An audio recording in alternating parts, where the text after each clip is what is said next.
ঘটনাটি ঘটেছে নোয়াখালী জেলার মকিল্লা গ্রামের ১ নং ওয়ার্ডে এবং ২০০৯ সালের এই ঘটনা। তখন আমার ভাই ক্লাস 9-এ পড়ে।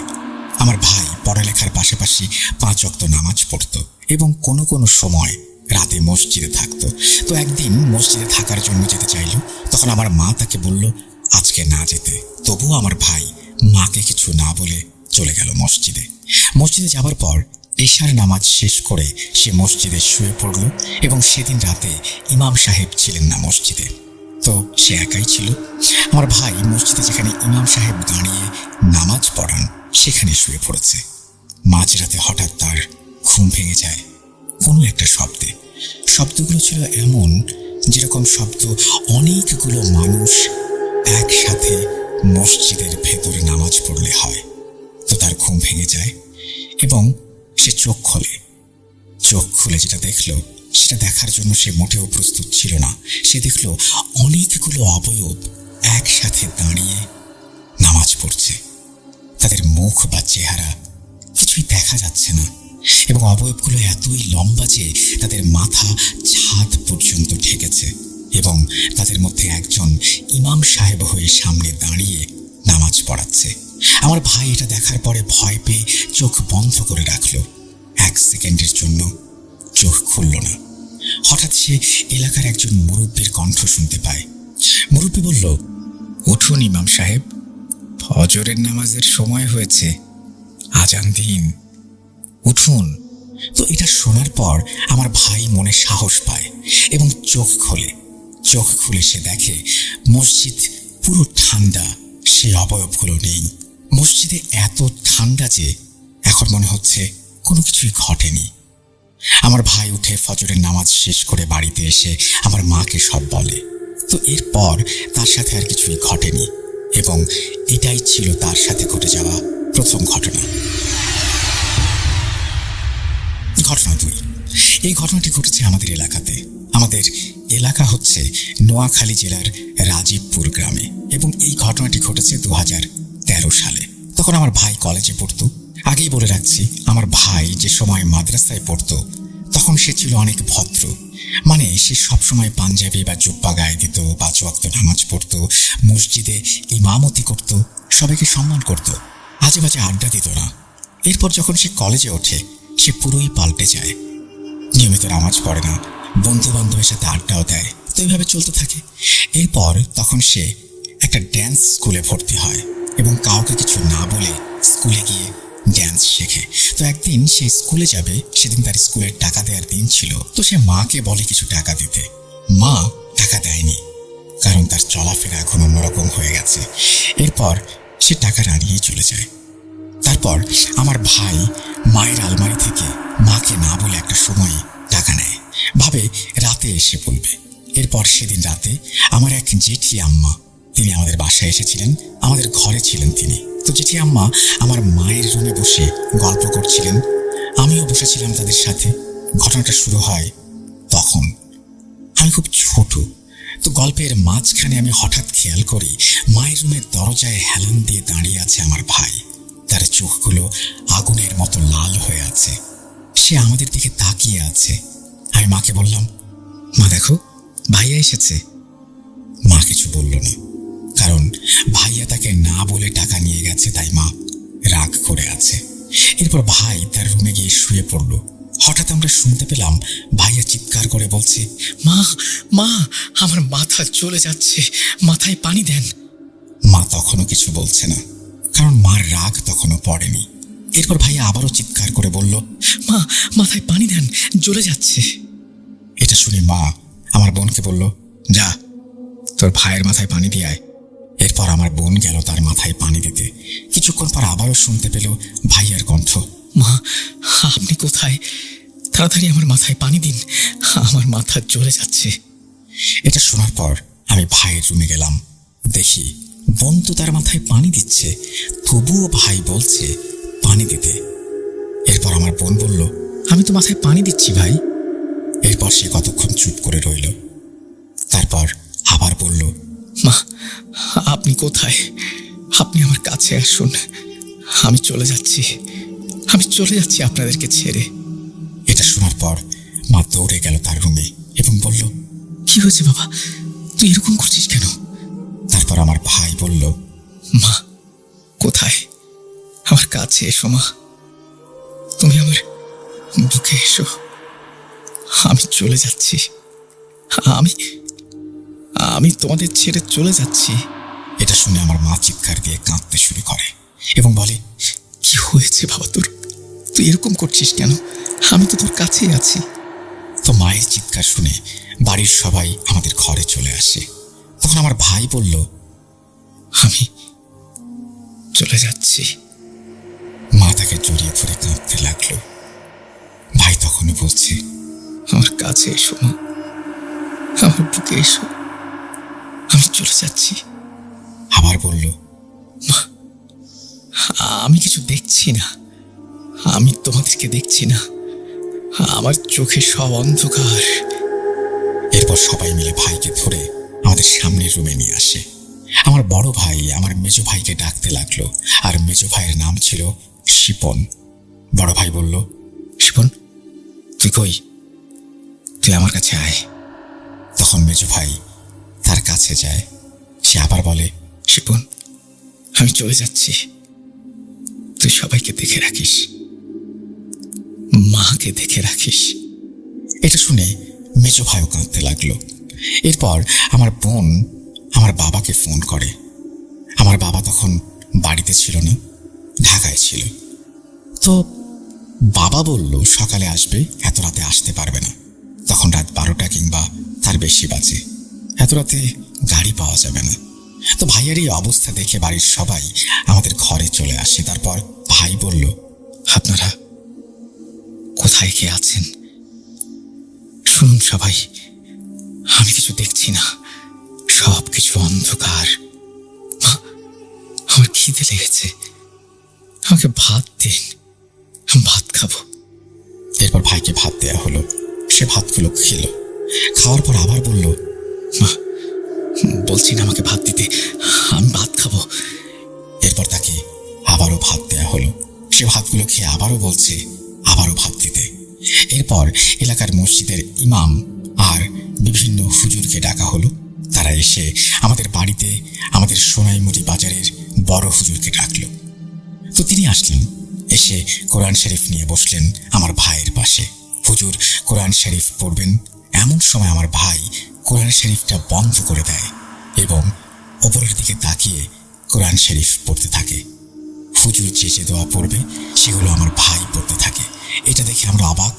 হুজুর বলল, আমি তাকে কি কোরআন শরীফ পড়ে শোনাবো, কি দোয়া করব, সেগুলো সে জানলো কিভাবে? ওকে দেখে মনে হচ্ছে ও আমার থেকেও বড় জ্ঞানী। কোরআন শরীফ সে মুখস্থ করেছে। তারপর আবার ভাই বলল, আমি শেষবারের মতো 2 রাকাত নফল নামাজ পড়তে চাই, আমি ওযু করব, আমাকে নিয়ে চলো গোসলখানায়। তারপর 2-3 জন মিলে আমার ভাইকে নিয়ে যায় গোসলখানায় এবং সে ওযু করে আসে নামাজ পড়তে। তখন সে চোখে অন্ধকার দেখছিল, তখনও তার চোখগুলো আগুনের মতো লাল ছিল। এরপর আমার ভাই নামাজ পড়ে এসে রুমে খাটের উপরে বসে। তারপর বলে, সবাই 5 ওয়াক্ত নামাজ পড়বে, সৎ পথে চলবে। সে বন্ধুদেরকে বলে, শোন তোরা নামাজ পড়িস, হাতটা দিস না এভাবে। এরকম চলতে চলতে হঠাৎ শুনি ফজরের আজান হয়েছে। যখনই আমার ভাই আজানের শব্দ শুনে সে সেন্সলেস হয়ে খাটের উপরে পড়ে যায়। এর কিছুক্ষণ পরেই তার জ্ঞান ফিরে আসে। জ্ঞান আসার পরে সে বলল, এসো আমরা সবাই নামাজ পড়ি। সবাইকে নিয়ে আমার ভাই মসজিদে যায় এবং ফজরের নামাজ পড়ে বাড়িতে আসে। বাড়িতে আসার পর যখন সবাই তাকে বলল কি হয়েছে তার সাথে গত রাতে, তখন আমার ভাই যা বলল তা শোনার জন্য আমরা কেউ প্রস্তুত ছিলাম না। ড্যান্স ক্লাব শেষ করে আমি এলাকাতে আসি। আসার পরে দোকানে কিছুক্ষণ বসি, তারপর আবার বাড়ির দিকে হাঁটতে শুরু করি। হাঁটতে হাঁটতে আমি যখন মাদ্রাসা পার হই, আমার ভাই যে দোকানে বসেছিল, এখানে বলে রাখি সে দোকানের পরে একটা মাদ্রাসা আছে যাকে আমরা বড় মাদ্রাসা বলি, আর বড় মাদ্রাসার পরে আমাদের আছে আর একটা ছোট মাদ্রাসা। তারপরে একটা বাড়ি, এবং ওই বাড়ির পুরোটাই আমাদের বাড়ি। তো আমার ভাই বলল, আমি যখন হাঁটতে হাঁটতে বড় মাদ্রাসাটা পার হই, ঠিক তখনই সামনের দিকে আর কিছু দেখতে পাই না। মানে আমি পেছনের দিকে সব দেখতে পাচ্ছি, কিন্তু সামনে নয়, সামনে শুধুই অন্ধকার। তারপর আমি মোবাইলের ফ্ল্যাশ লাইট চালাই। লাইট চালানোর পরে দেখি ফ্ল্যাশ লাইট দিয়েও কিছু দেখা যাচ্ছে না। এরপর আমার ফোনটা বন্ধ হয়ে যায়। তখন আমি ভয় পেয়ে যাই। এরপর সামনের দিকে ঘন অন্ধকারে হাঁটতে থাকি। হঠাৎ একটা ঠান্ডা শীতল বাতাস আমার গায়ে আসে। বাতাসটা গায়ে লাগতেই আমি দাঁড়িয়ে যাই, এবং তখন আমার শরীরটা ভার হয়ে যায়। ভীষণ ঠান্ডা লাগে। আমি তখন প্রচণ্ড ভয় পাই। এরপর আমি হঠাৎ শুনতে পাই কিছু শব্দ। কেউ একজন অদৃশ্য কেউ বলছে, মানে আমি কাউকে দেখছি না, কিন্তু কণ্ঠ শুনছি, ইকবাল তুই ভালো হয়ে যা। আমি সবকিছু ছেড়ে দেব ভাবি, এবং আমি শুনতে পাই আর কোনো কণ্ঠ আসছে না। আমার শরীরটা হালকা হয়ে যায়। এখন আর কোনো বাতাস আমার গায়েও লাগছে না, কিন্তু সামনের দিকে সেই আগের মতোই ঘন অন্ধকার। এরপর আমি সামনের দিকে হাঁটতে থাকি। হঠাৎ মনে হলো আমার পেছন পেছন কেউ হেঁটে হেঁটে আসছে। আমি পেছন ফিরে দেখি, পেছনেও ঘন অন্ধকার, কেউ নেই। এটা দেখার পরে আমি প্রচণ্ড জোরে একটা দৌড় দিই। তারপর আমি ঘরের সামনে চলে আসি। এর পরের ঘটনা কি ঘটেছে তা তো আপনারা সবাই জানেন। আমি আবারও আগের মতোই 5 ওয়াক্ত নামাজ পড়ব, আগের মতো করে চলবো। তো ফার্স্ট অফ অল যে ঘটনাটা বলবো, এটা একটা জিন সাপ রিলেটেড ঘটনা, ঠিক আছে? তো এটা হচ্ছে আমাদের এলাকাতেই। সো আমার আবার একটা এলাকাতে পরিচিত আছে যে এটাই আপনার হচ্ছে যে মাঝে মাঝে শোনা যায় নাকি রাস্তাতে যখন কেউ যায় গ্রামের লোক, একটি সাপ নাকি পায়ে পেঁচিয়ে ধরে। তো এমন হয়েছে, আমিও শুনেছি, বা কখনো দেখা হয় নাই। সেটা হচ্ছে শুনেছি আমারই এক আঙ্কেলের সাথে ঘটেছে। উনি যখন বাসায় যাচ্ছিল তখন নাকি একটু সাপের পা জড়িয়ে ধরেছে। এটা নর্মালি নিতাম, আমি হয়তো ভাবতাম যে এটা একটা নর্মাল সাপ বা এরকম ভাবতাম আর কি। তো হঠাৎ একদিন আমি এইভাবে বাসায়, মানে আমিও হচ্ছে যখন দোকান থেকে বাসায় ফিরি, আমার একটা বাজে অভ্যাস। তো বাসায় আমি ফিরি অনেক রাত্রেবেলা, ঠিক 1টা 1:30 বা 12টা 12:30 এরকম টাইমে বাসায় ফিরি, দোকানে বন্ধুদের সাথে আড্ডা দিয়ে। তো এটা আমি প্রতিনিয়তই করি। তো আমি ভাবতাম যে আমার সাথে কেন দেখা হয় না, যেটা আমি বলতাম এরকম কিছু। তো একটা সময় হচ্ছে একদিন মজার ঘটনা, যেটা হচ্ছে আমি একদিন বসে গরমের সময়, ঠিক আছে, তো সেটা হচ্ছে অনেক গরম। তো 12:30টার দিকে মনে হয় লোডশেডিং হয়, তখন ফোনটা হাতে নিয়ে একটা স্মোক করার জন্য বের হই। তো সিগারেট একটা জ্বালিয়ে আর কি বের হয়ে সিগারেটটা টেনে শেষ করে আমি আবার রাস্তার পাশে বসে পা দুটা হচ্ছে নিচে লাবাইতে বসে আপনার হচ্ছে আমি গেম খেলতেছিলাম, ফ্রি ফায়ার গেমটা। তো হঠাৎ ওই সময়টা আমি কিছুক্ষণ পর গেম খেলতে খেলতে কিছুক্ষণ পর পর আমি মানে একটু অনুভব করতে পারি যে আমার পায়ের উপর যে ঠান্ডা কিছুর একটা অনুভব করতে পারতেছে, একেবারে ঠান্ডা বরফের মতো। যখন আমি ওইটা দেখি যে তাকে একটা বড় সাপ, আর সেই সাপটা আকারে অনেক বড় হবে, তো আমার পায়ের উপর দিয়ে যাচ্ছে, তখন আমি ফ্রিজ হয়ে যাই, যেটা বলা যায় রাসেল ভাই, মানে ধমকে দাঁড়ায়, একদম ধম মেরে থাকি, কোনো কথা বলতে পারতেছি না, পারতেছি লড়তে, এরকম একটা কিছু। তো সাপটা যখন চলে যায় তখন আমি মনে করেন যে হঠাৎ করে মানে ঝাঁপ মেরে উঠি। ওটার পরে ভাবলাম যে কি হলো। তো সেই দিন আর তেমন কিছু হয় নাই। তো পরের দিন হচ্ছে আমি আবার মনে করেন যে বাসায় ফিরতেছি, তখন আনুমানিক হইতে হবে যেমন প্রায় রাত 12:30টার একটু বেশি হবে, 1টা বাজে এমন টাইমে। তো 12:30 বা এরকম টাইমে। তো ওই সময়টা আমি যখন আসতেছি, ঠিক ওখান দিয়ে এই সাপটা আমার সামনে দেখা। সেটা হচ্ছে রাস্তার এই পাশ থেকে ওই পাশ, মানে রাস্তা বরাবর মাঝামাঝি। তো এটার মাথা দেখা যাচ্ছে না, তো এটা এত আকারে অনেক বড় দেখা যায় এটা। তো কয়েক সেকেন্ডের জন্য দেখলাম সাপটাকে। তো বেশ এইভাবে দেখা হয়। তো আমি নর্মাল সাপ ভাবি, যা নর্মাল সাপ যাইতে পারে এত রাত্রে, তো আমি ভয় না পাই।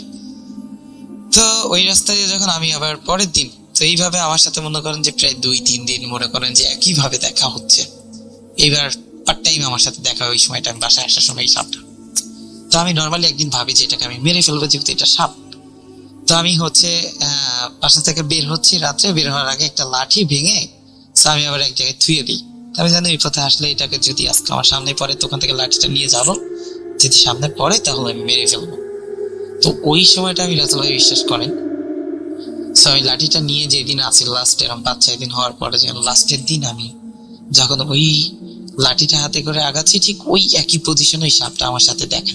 তো আমি তখন কি করছি রাসেল ভাই, তখন মনে করেন যে আমি সাপটাকে বাড়ি মারবো, যখন মনে হচ্ছে যে উপর থেকে কেউ লাঠিটা টেনে ধরে রাখছে, তো আমি বাড়ি মারতেছি না, তাকাই রয়েছি। তো সাপটা ধীরে ধীরে চলে গেল, সেকেন্ডের ভিতরে হাওয়া হয়ে গেল। তখন হঠাৎ করে আমার সেন্স কাজ করলো, কি রে, আমি এইভাবে এখানে কেন? পরে বুঝলাম যে কোনো কিছু একটা সামথিং ইজ রং, বা এখানে কোনো কিছু একটা হচ্ছে মনে হয় আমার সাথে। তো আমি এটা বেশি তোয়াক্কা না করে চলে আসলাম হাঁটতে বাসায়। তো বাসায় এসে শুইলাম। তো রাতে আর ওই দিন রাতে কোনো সমস্যা নেই। তো সমস্যাটা হচ্ছে এই পরের দিন রাতে থেকে আমার সাথে শুরু। তো পরের দিন রাতে থেকে শুরু হচ্ছে ব্যাপারটা এরকম। আরেকটু কিছু বলি, না হলে বুঝবেন না। তো এই সময়টা ছিল যে তখন আমাদের হচ্ছে পাকা ঘর তৈরি হবে। তো আমাদের পুরাতন একটা বাড়ি ছিল বাগানের ভিতরটা, মানে আমার ঘরের সামনে থেকে একটু বাগান সাইডে। তো বাগান সাইডে হচ্ছে ওটা, সাইডে হচ্ছে ঘাট বাগান। তো ফাঁকা বাড়ি। তো আমি আব্বুরা ওনারা হচ্ছে ভিতরের রুমে আর আমি বাইরে খাটে শুয়ে পাচ্ছি। তো আমার ওই পা হচ্ছে আপনার ঘাস দিকে আর কি, বাগানের দিকে মুভ করা আর এইদিকে মুভ করা। তো আমি ঘুমাইলে ওদের স্বপ্নে দেখি যে অনেকগুলো সাপ আমার আশেপাশে ঘুরতেছে, আমার ডাকছে। এরকম 2-3 দিন স্বপ্ন দেখার পর লাস্টের দিন, প্রায় 4 দিনের দিন, হঠাৎ এটা মনে করেন যে রাসেল ভাই হঠাৎ হাত থেকে টান দিয়ে লাগাইছিলাম, মনে করেন ওই বাগানের দিকে টেনে নিয়ে চলে আসতে। যখন আমি অনেক ছটফট করার পরে যখন জোরে চিলে দিয়ে বাসা সবাই উঠে আসে, কি হয়েছে। তো আমি বললাম যে এই ব্যাপার, যে এই সমস্যা, কিছু হয় না, আমি একটু ভয় পাইছি, কোনো কিছু উল্টা পাল্টা স্বপ্ন দেখছি, ঘরে ঘরে আমি সেটা এড়াই দিই, বলি না। তো না বলার কারণে একদিন, তারপরের দিন সকালবেলা আমি হচ্ছে, সো আমার আবার একটা কাকি আছে, ওনার গায়ে আবার জিন আছে। বাট ওনার গায়ে জিন আসর করা আছে এটা আমি আগে থেকে জানতাম। তো এবার মনে করেন যে ওনাদের বাড়ির পিছনে ওখানে আবার একটা দোকান আছে। তো আমি দুপুর টাইমে হচ্ছে, বিকেল টাইমে দোকানটা গিয়েছি, গিয়ে ওখানে দোকানটা সাইডে দাঁড়ায় আছি। তো ওনার আমি আর খেয়াল টেয়াল করিনি, উনি ছিল না পাশে। আমার এক ফ্রেন্ডের সাথে আমি এটা শেয়ার করতেছি যে আমার সাথে এই ব্যাপারে এই ঘটনা ঘটছে কাল রাত। উনি হঠাৎ করে দেখলাম চোখ মুখ লাল করে এসে আমার গলা চিপা ধরছে, ধরে বলতেছে, এই তুই কি মারতে গেছিলি? সাপ মারতি? সাপ তোর জীবনের মতো ওই দিন রাতে শেষ করে দিত। তোর তো কপাল ভালো, তোর মায়ের মানে দুধের অনেক জোর আছে, এই কারণে তুই বাইচে গেছে, আর তোর সাথে একজন আছে, সে তোরে বাঁচাই দিছে, নাহলে তুই ওই দিনই মরে যাইতি রাত্রে। তা আমি তো ভাই ভাই বিশ্বাস করেন পুরো অবাক। এটা ওনার কাছ থেকে এগুলো আর ওনার আমি কখনো বলিও নাই, উনি কিভাবে জানলেন? আমি এখানে অবাক। পরে উনি আমার বলে, তুই আমার কাছে মাগরিবের নামাজের পরে আসবি, আমি তোকে ঝাড়াই দিব, আর পানি পড়া দিব। আমার আচ্ছা ঠিক আছে কাকি। তখন আমি মাগরিবের পরে যাই, উনি আমাকে ঝাড়াই দেয়। তো দিয়ে বলছে যে তোর এই আজকে ঝাড়াই দিলাম, তো তোর কপাল খুবই ভালো, তোর যেন আর কখনো না দেখি সাপ মারতে, ঠিক আছে? তো আমি আর মনে করেন যে রাসেল ভাই, উনি আমাকে যখন পানি পড়াটা দেয়, তো খাওয়ার পরে ইনশাল্লাহ আমি ভালো হয়ে যাই। তো ভালো হওয়ার পরে এরপরে আমার সাথে আর কোনো কিছু ঘটে নাই। আসসালামু আলাইকুম। আমার নাম শাহজাহান। আমি যেই ঘটনাটি বলতে এসেছি সেটি আমার নিজের বাড়ি কেন্দ্রিক একটা সত্য ঘটনা, যার রেশ আমি আজও ভুলতে পারিনি। সেই সব মুহূর্ত যেগুলো আমাকে ভেতর থেকে একদম দুর্বল ও ভয় পাইয়ে দিয়েছিল এক নিমিষেই। আমরা সবাই সিলেট থেকে চট্টগ্রামের অক্সিজেন নামক জায়গায় চলে এসেছিলাম আমার কাজের সূত্রে। আমি অক্সিজেনের কোনো এক জায়গায় নতুন একটা বাড়ি কিনে নিয়েছিলাম। আমার পরিবার ছিল আমার স্ত্রী আর 2 সন্তান। আমাদের 2 তলা বাড়ি। পরিকল্পনা ছিল ছেলেরা বড় হতে হতে বাড়িটা 10 তলা ফাউন্ডেশন দিয়ে ওপরের তলা দুটো সন্তানদের জন্য রাখবো, আর নিচে আমি আর আমার স্ত্রী থাকবো। বাড়িটা আমরা নিজেরা কিনেছিলাম, আর কেনার পরে একদম পরিপাটি করে সাজিয়েছিলাম। এলাকাটা ছিল আমাদের জন্য একদমই নতুন। আশেপাশে মানুষের বসতি মোটামুটি ভালোই ছিল। কপাল ভালো ছিল যে ঠিক যেদিন আমরা ওখানে শিফট করলাম তার পরদিনই করোনা মহামারীর বড়সড় নিউজ আসতে শুরু করলো। এমনকি লকডাউনের কথাও কানে ভাসতে লাগলো। কেমন যেন অজানা এক শঙ্কা ঘিরে ধরেছিল এই মহামারীর জন্য। তাই আমরা বাড়তি সতর্কতার সাথে বাড়িঘর পরিষ্কার পরিচ্ছন্ন রাখতাম। তখনও সেখানে তেমন করোনার কেস ছিল না। আমার স্ত্রী বেশ চিন্তিত ছিল বাচ্চারা এখানে থাকলে যদি সমস্যা হয়, তাই সে বাচ্চাদের নিয়ে আমার ও তার হোম টাউন সিলেটে চলে যেতে চেয়েছিল। আমি তাকে বললাম, তুমি বাচ্চাদের নিয়ে যাও, আমি এখানে একা থাকবো, কোনো সমস্যা হবে না। আমার স্ত্রী বহুবার বলেছে তার সঙ্গে যেতে, কিন্তু আমি রাজি হইনি। শেষে সে বাচ্চাদের নিয়ে একাই চলে গেল সিলেটে। এখন বলি, কেন আমি একা থাকতে চেয়েছিলাম? আমি ছিলাম সিনেমার বোকা। সত্যি বলছি ভাই, আজও আমি আমাকে কয়েকশো সিনেমা দিয়ে 1 বছর ঘরবন্দি করে রাখতে পারি। আমি দারুণ আনন্দেই থাকবো সেখানে। বিয়ের পরে তো এসব শখ আহ্লাদ অনেকটাই কমে গিয়েছিল, ঘরের নিয়ম কানুনের জন্য বিশেষত। ডাক্তারের কাছে যাওয়া ছাড়া আর কোথাও তেমন যাওয়া হতো না আমার। বিয়ের পর এই প্রথমবার আমার স্ত্রী আর বাচ্চারা আমাকে একা রেখে নানা বাড়ি গেছে। অফিসও চলছে এখন ঘর থেকে। ভাবলাম আমি কিছু প্ল্যান করি এই মুক্ত জীবনের কিছুদিনের জন্য। অথচ আমি কি জানতাম, সবাই চলে গেলেও এই ঘরে আমি একা নই, অন্য কেউ আছে। সেও তার মতো করে কিছু একটা প্ল্যান করছে। আমি অনেক সিনেমা দেখতাম বিধায় আমার একটা ভালো চেয়ারের খুব দরকার ছিল। আমি নিজে অনলাইনে অর্ডার করে একটা সুন্দর সোফা কিনে ফেললাম। সেটাকে এলইডি টিভির সামনে রেখে দিলাম। এবার আমি সিনেমা দেখব 80 ইঞ্চি টিভির ফুল এইচডিতে। সেদিন রাত 8টা পর্যন্ত অফিসের কাজে ডুবেছিলাম। তারপর ফ্রিজ থেকে একটা কোক বের করলাম, হাতে চিপস নিয়ে আরাম করে বসে পড়লাম সোফায়। সোফার জায়গাটা এমনভাবে সাজিয়েছিলাম যেন সিনেমা হলে বসে আছি। এরপর শুরু করলাম আমার প্রিয় ক্যাপ্টেন আমেরিকা। এটাই আমার শান্তির জগৎ। যারা সিনেমা ভালোবাসেন তারা বুঝবেন এর মর্ম। মনে হচ্ছিল স্বর্গে আছি। ঘর খালি, অফিসের টেনশন নেই, কোনো ঝামেলা নেই। একটার পর একটা সিনেমা চলছিল। ওই দিন প্রথম সিনেমা শেষ হতেই দ্বিতীয়টা শুরু করলাম, সেটা শেষ হতেই তৃতীয়টা। এভাবে সিনেমা দেখতে দেখতে রাত 3:30 বেজে গেল। তখনও খাওয়া হয়নি। ভাবলাম কিছু রান্না করি। কিচেনে গিয়ে একটা ডিম ভাজি করে ভাত বসিয়ে দিয়ে এলাম আর অপেক্ষা করতে লাগলাম। আবহাওয়া ছিল চমৎকার, ততটা গরম পড়েনি। আর যেহেতু অক্সিজেন এলাকাটা ক্রাউডেড, সো আমাদের বাড়ির আশেপাশে অনেকগুলো বাসায় ছিল, সবাই প্রায় থাকতো। করোনার জন্য মাঝে মাঝে 2 ঘন্টা পর পর কেউ বাইক নিয়ে চলে যেত, নয়তো রাইডার আসতো। আশেপাশে সেভাবে কাউকে দেখা যেত না। 8 ঘন্টা অপেক্ষার পর অবশেষে ভাত হয়ে গেল। ভাত নামিয়ে সিগারেট খাওয়ার জন্য নিচে নামলাম। বলে রাখা ভালো যে সিনেমার এই সেটআপটা ছিল আমার ছেলের রুমে, কারণ ওর কাছে সবচেয়ে লেটেস্ট সব গ্যাজেট ছিল। আর সম্পূর্ণ বাড়ির সবচেয়ে বড় এলইডি টিভি ওর রুমে ছিল। যাই হোক, আমি নিচে গিয়ে সিগারেট খাওয়া শেষ করে কিচেনে এসে প্লেটে খাবার ঢালতে লাগলাম। খাবার নিয়ে ওপরের দিকে যাচ্ছিলাম, এমন সময় হঠাৎ মনে হলো কেউ যেন আমার সঙ্গে সঙ্গে হাঁটছে। ঘরে একেবারে নিস্তব্ধতা, আশেপাশে কোনো শব্দই নেই। এতটাই নীরবতা, ছোট্ট কোনো আওয়াজও স্পষ্ট শোনা যাচ্ছিল। আমি হাঁটা শুরু করতেই যেন সেই নীরবতা ভেঙে আওয়াজটা ফিরে এলো। মনে হচ্ছিল কেউ যেন নিঃশব্দে আমার পেছন পেছন আসছে। আমি থামতেই সঙ্গে সঙ্গে সেই আওয়াজও থেমে যায়। ভাবলাম হয়তো আমারই নিজের পায়ের শব্দ হবে। এরপর আমি আমার ছেলের রুমের দিকে পা বাড়াতেই আবার সেই পেছনের ছায়ার মতো আওয়াজ শোনা গেল। পরিবারের কেউ না থাকায় এই ঘরে আমার প্রথম রাত, তাই ভেতরে ভেতরে কেমন যেন একটা দোটানা চলছিল সবকিছু ঠিক আছে কিনা এটা নিয়ে। সত্যি কি আমার পেছনে কেউ আছে? কিছুক্ষণ ভেবে বুঝতে পারলাম যে আসলে কানে কারো হাঁটার শব্দ পাচ্ছি, কিন্তু বারবার মনে হচ্ছিল বুটের শব্দ একটার পর একটা জোরে জোরে আসছে। আস্তে আস্তে ভয়ের অনুভূতিটা গ্রাস করলো আমাকে। হঠাৎ দৌড়ে পালাতে শুরু করলাম, কিন্তু অবাক করা বিষয়, দৌড়ানোর সঙ্গে সঙ্গে মনে হলো আমার পেছনে কেউ দৌড়াচ্ছে একই ছন্দে। তড়িঘড়ি করে দরজা খুলে খাবারটা পাশে রেখে ঘরে ঢুকতে গিয়ে আশেপাশে তাকালাম, কিন্তু কিছুই তো নেই। তবু আমার ভেতরে ভেতরে অদ্ভুত এক অনুভূতি থেকেই যাচ্ছিল। আসলে আমাদের বাড়িটা এখনো পুরোপুরি গোছানো হয়নি। অর্ধেকের বেশি জিনিসপত্র ছড়িয়ে ছিটিয়ে। হয়তো বাড়ি খালি থাকার জন্যই একটু বেশি আওয়াজ হচ্ছে। আমার নিজের পায়ের শব্দকেই মনে হচ্ছে অন্য কারো পায়ের শব্দ। এত কিছু তোয়াক্কা না করে আমি সিনেমাটা চালিয়ে দিলাম। তারপর খাবার খেয়ে ঘুমিয়ে পড়লাম। পরদিন সকালে উঠে আবার সেই একই রুটিন, নাস্তা, তারপর কম্পিউটারের সামনে অনলাইনে অফিসের কাজ। সকাল 8টা পর্যন্ত পেন্ডিং কাজ শেষ করলাম। প্রায় 9টার দিকে আবার সিনেমা চালিয়ে বসলাম। সিনেমা দেখতে দেখতে রাত গড়িয়ে 2:30 বাজে। তখন হঠাৎ ক্ষুধা লাগলো।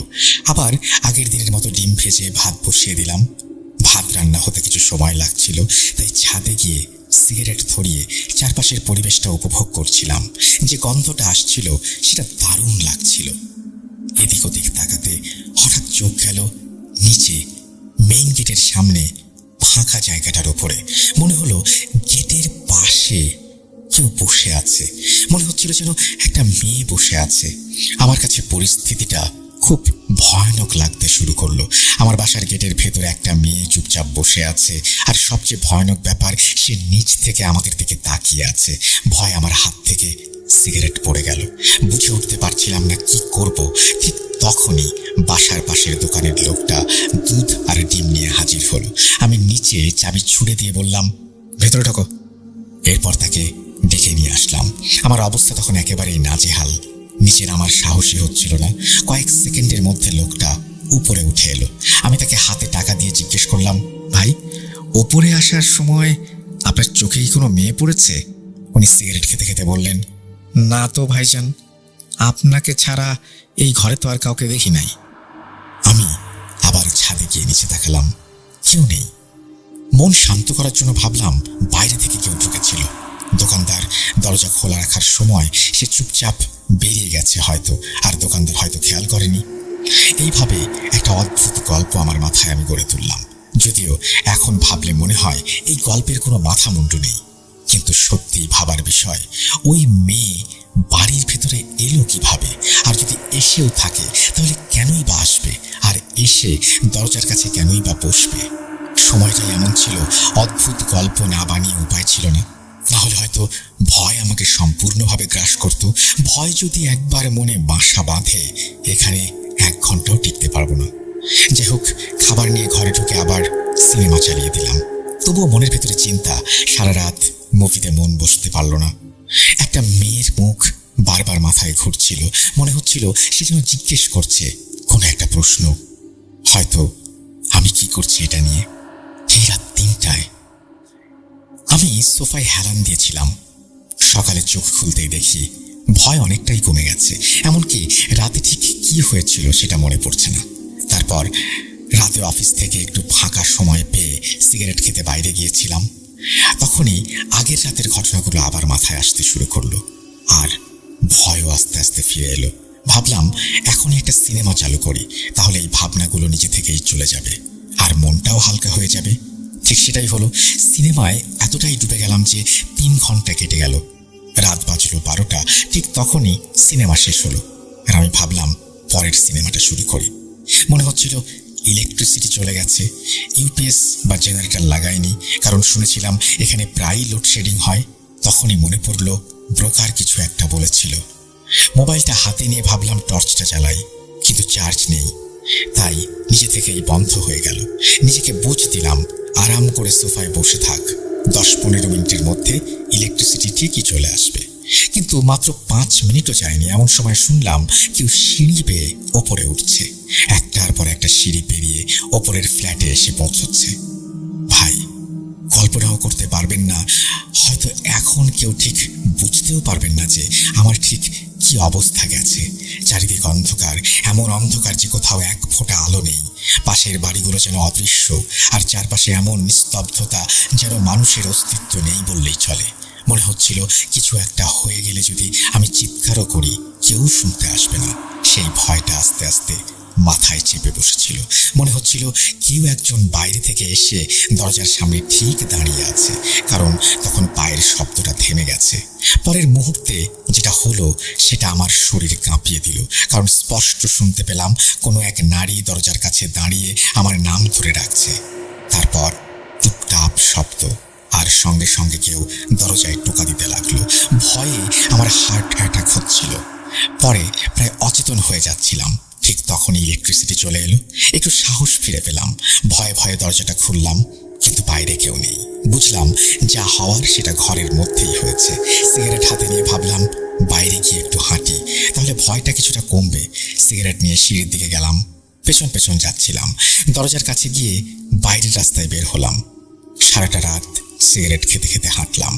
ভোরের আলো ফুটতে একটু সাহস ফিরে পেলাম, আর ফিরে এসে ঘুমিয়ে পড়লাম। দিন তখন দুপুর 12টা। কাল রাতের কথা ভেবে চোখে পানি চলে এসেছিল।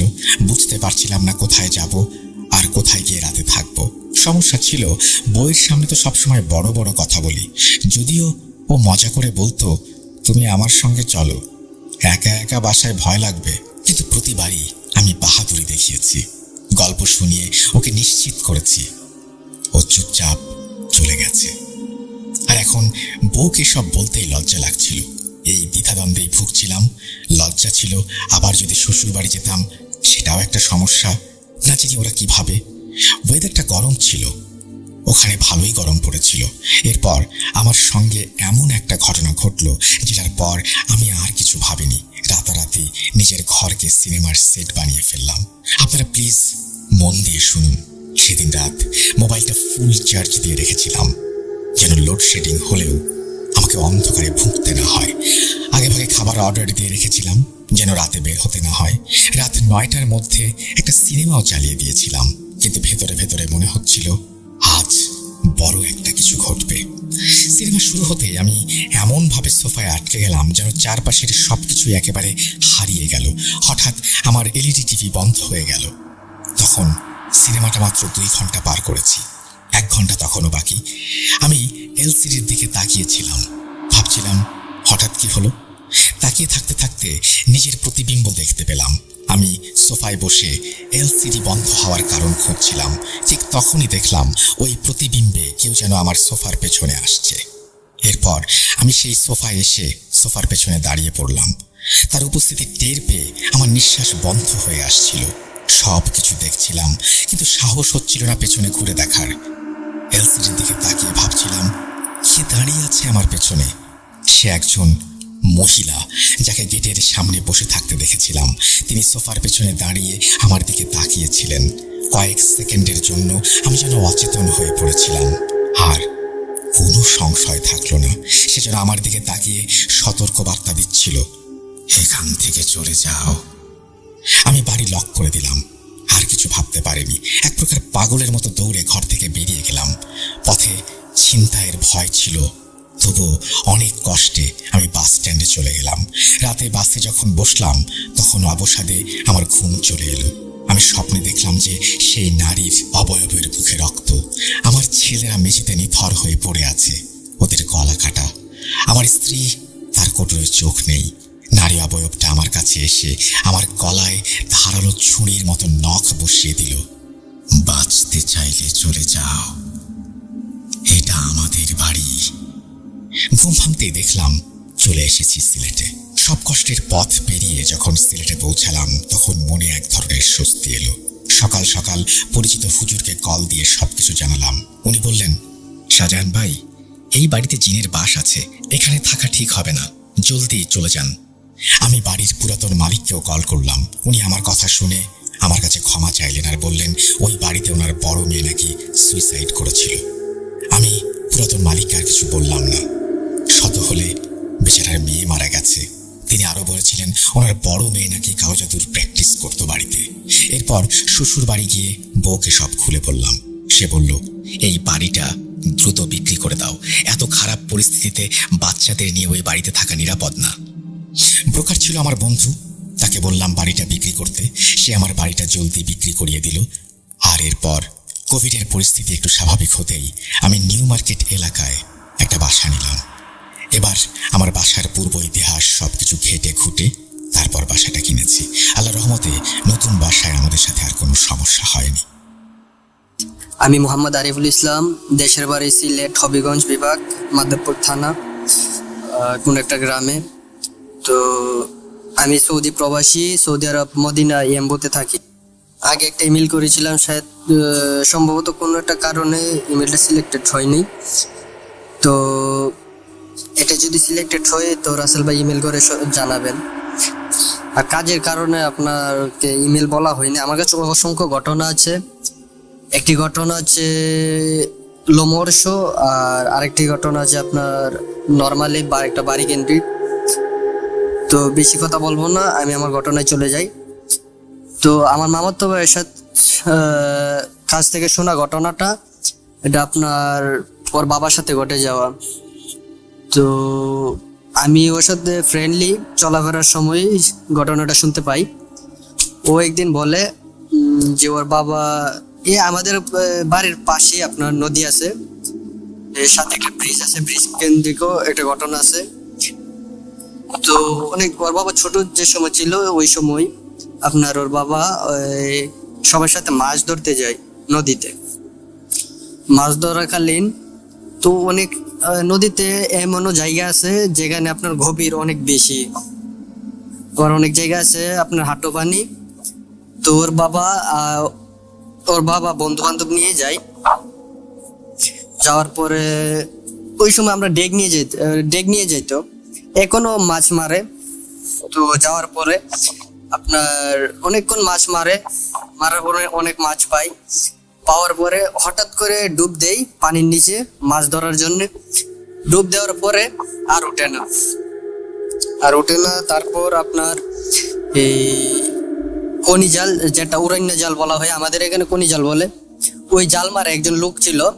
তো সে তৎক্ষণাৎ ওই জায়গায় মধ্যে জাল মারার ফলে প্রথমে উঠে না, দ্বিতীয়বার উঠে না, পঞ্চমবারের মাথায় সে জালটা সে জালে উঠার পরে আপনাকে আল্লাহর রহমতে জীবিত ছিল। তারপরে বাসায় নিয়ে আসার পর এই অনেক হুজুর কবিরাজ দেখায়, কাম হয় না, ওরা কিছু বলতে পারে না। তো তারপরে একদিন এক পাগল কোথায় থেকে জানি আসছে, আইসা বলে এই ছেলে মানে ওর বাবাকে দেখে বলতেছে যে কোনো সময় যদি নদী বা আমাদের এখানে গাং বলে গ্রাম অঞ্চলের ভাষায় নদী বা গাঙে যায়, তো ওকে মেরে ফেলবে, আর পাবি না। সেভাবেই বলে আর পাবি না, পাগলটা বলে। তো এরকম করে তারপর সে আর কোনো দিন নদীতে যায় নাই। সে কোনো মাছ মারে, কিন্তু সে নদীতে আর যায় নাই। তোর ছেলেরা সবাই নদীতে যায়। তো আরেকটা ঘটনা, সেটা আমার বন্ধুর বাবার সাথে ঘটে যাওয়া। স্কুল লাইফের বন্ধু ছিল। ওর বাবা ও রাতে মাছ মারে। আমাদের এখানে নদীর শাখা আছে, ছোট্ট একটা শাখা, তিন নদীর মোহনা আছে, বা যে একটা তিন নদী সম্মিলিত হই একরকম। ওইখান থেকে একটা ছোট্ট একটা নদী গেছে আপনার, পানি সময় অনেক ভালো, অনেক পানি থাকে। তো আমরা এখানে এক জাতের জাল ভাই, আপনার ত্রিভুজ আকৃতির পুরা নদী বের দিয়ে ওরা জাল টানে। আমাদের এখানে বলা হয় বেল, অন্য জায়গায় অন্য নাম। তো ওর বাপে যে সময় ওইগুলা রাত্রে মারে, বিশেষ করে রাত্রে মাছ উঠে। তো একদিন ওর বাবা গেছিল আপনার মাছ মারতে। যাওয়ার সময় ঘর থেকে বের হয়ে আপনার প্রায় 8টা-9টার দিকে, ও যেভাবে বলেছিল আমায়। তারপর নদীতে যাওয়ার পর আপনার আলহামদুলিল্লাহ ভালো মাছ পাই। তো কিছুক্ষণ পর আপনার বড় একটা মাছ উঠে, বোয়াল মাছ, বড়, প্রায় 4-5 কিলো হবে এরকম মাছ পেয়ে। তারপর ওর বাবা ধরে মাছটা। ধরার পর আপনার ও বলছে ওর বাবা মাছটা পেয়ে হাতে নিয়ে, যেমন আমাদের এখানে গ্রাম্য ভাষায় প্রচলিত আছে, কেউ নজর যাতে না লাগায় থুতু দেয় আর কি। বা আপনি এটা খারাপ ভাবতে পারেন, কিন্তু এটা গ্রাম্য ভাষায় বলা হয় যাতে নজর না লাগে, এই কারণে। তারপর থুতু দেওয়ার পরে মাছটা রাখে। তারপর কিছুক্ষণ প্রায় রাত 3টা-4টার দিকে ও বাড়িতে আসার সময় একটা আওয়ার পাড়ি দিতে হয়, 4-5টা 10টার মতন ক্ষেত আছে বড়ই। তারপর এই জায়গাটা পাড়ি দিয়ে ও বাসায় আসতে হয়। তো আসার সময় যে সময় মাছ খেতে আসে, বা এই যে নদী থেকে পাড়ি দূরত্বে যে মাছ রাস্তায় আসে, তো ওখানে আসার পর ও দেখতে পাই কি একটা অবয়ব, যার ঠ্যাং মাটিতে দেখা যায় কিন্তু মাথা দেখা যায় না। তো এরকম দেখার পর ও দোয়া কালাম পড়তেছিল এবং আয়াতুল কুরসি পড়তেছিল। বিশেষ করে ওই থুতু দেওয়ার কারণে মাছের উপরে ওর যে লোভ ছিল না, ওইটাই করে দিছে। তারপরে আলহামদুলিল্লাহ ওই সময় ওর আর কিছু হয় নাই। আমি মোহাম্মদ আশিকুর রহমান অমিত বলছি, কুষ্টিয়া জেলার অন্যতম সুন্দর ও ছোট্ট একটি গ্রাম বাঁশগ্রাম থেকে। আমি একজন ঘোস্ট ইনভেস্টিগেটর এবং আমাদের প্রায় 13 জনের একটি টিম আছে। আমাদের একজন ওস্তাদ আছে। আমরা প্রায়ই প্যারানর্মাল জায়গায় সন্ধান করি এবং সেখানে গিয়ে ভৌতিক কোনো বিষয় আছে কিনা এগুলো নিয়ে ইনভেস্টিগেশন করি। জীবনে এই ছোট্ট বয়সে আমি অনেক কিছু দেখেছি যা হয়তো কেউ দেখতে চাইবে না। আমাদের গ্রামটি এই ডাকুয়া নদীর পাড় ঘেঁষে দাঁড়িয়ে আছে। ডাকুয়া নদীটি কুষ্টিয়ার গড়াই নদীর একটি ছোট্ট শাখা এবং নদীটা প্রায় এতটাই মৃত যে বর্ষাকাল আসলেও কোমরের বেশি পানি ওঠে না। গ্রীষ্মের গরমে নদীটা শুকিয়ে কাঠ হয়ে যায় এবং আমরা সহ অনেকেই সেখানে পিচ কেটে ক্রিকেট খেলি। নদীর পাড়ে রাস্তা এবং রাস্তার পাশেই আমাদের গ্রাম এবং নদীর ওপারে হিন্দু সম্প্রদায়ের একটি গোষ্ঠী ও তাদের পুরনো শ্মশান ঘাট। ঘটনার সূত্রপাত হয় 2024 সালের জুলাই মাসে। আমাদের গ্রামের একজন অটো চালক, তার নাম রহিম, তার একটি ছেলে ছিল, তার নাম রতন।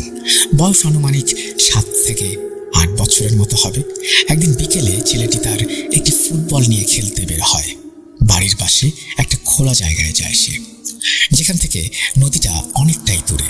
কিন্তু সন্ধ্যা গড়িয়ে রাত নেমে আসলেও ফিরে আসে না রতন।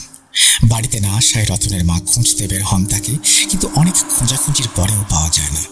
খুঁজতে খুঁজতে রাত আরো গভীর হয়ে যায়। নদী তখন কোমর পাড়ি। কিছুক্ষণের মধ্যেই পুরো গ্রামের লোকজন একত্রিত হয়ে খোঁজ করতে শুরু করে রতনের, কিন্তু কোথাও পাওয়া যাচ্ছে না তাকে। এমনকি নদীতেও খোঁজ নিয়ে কিছুই পাওয়া যায় না।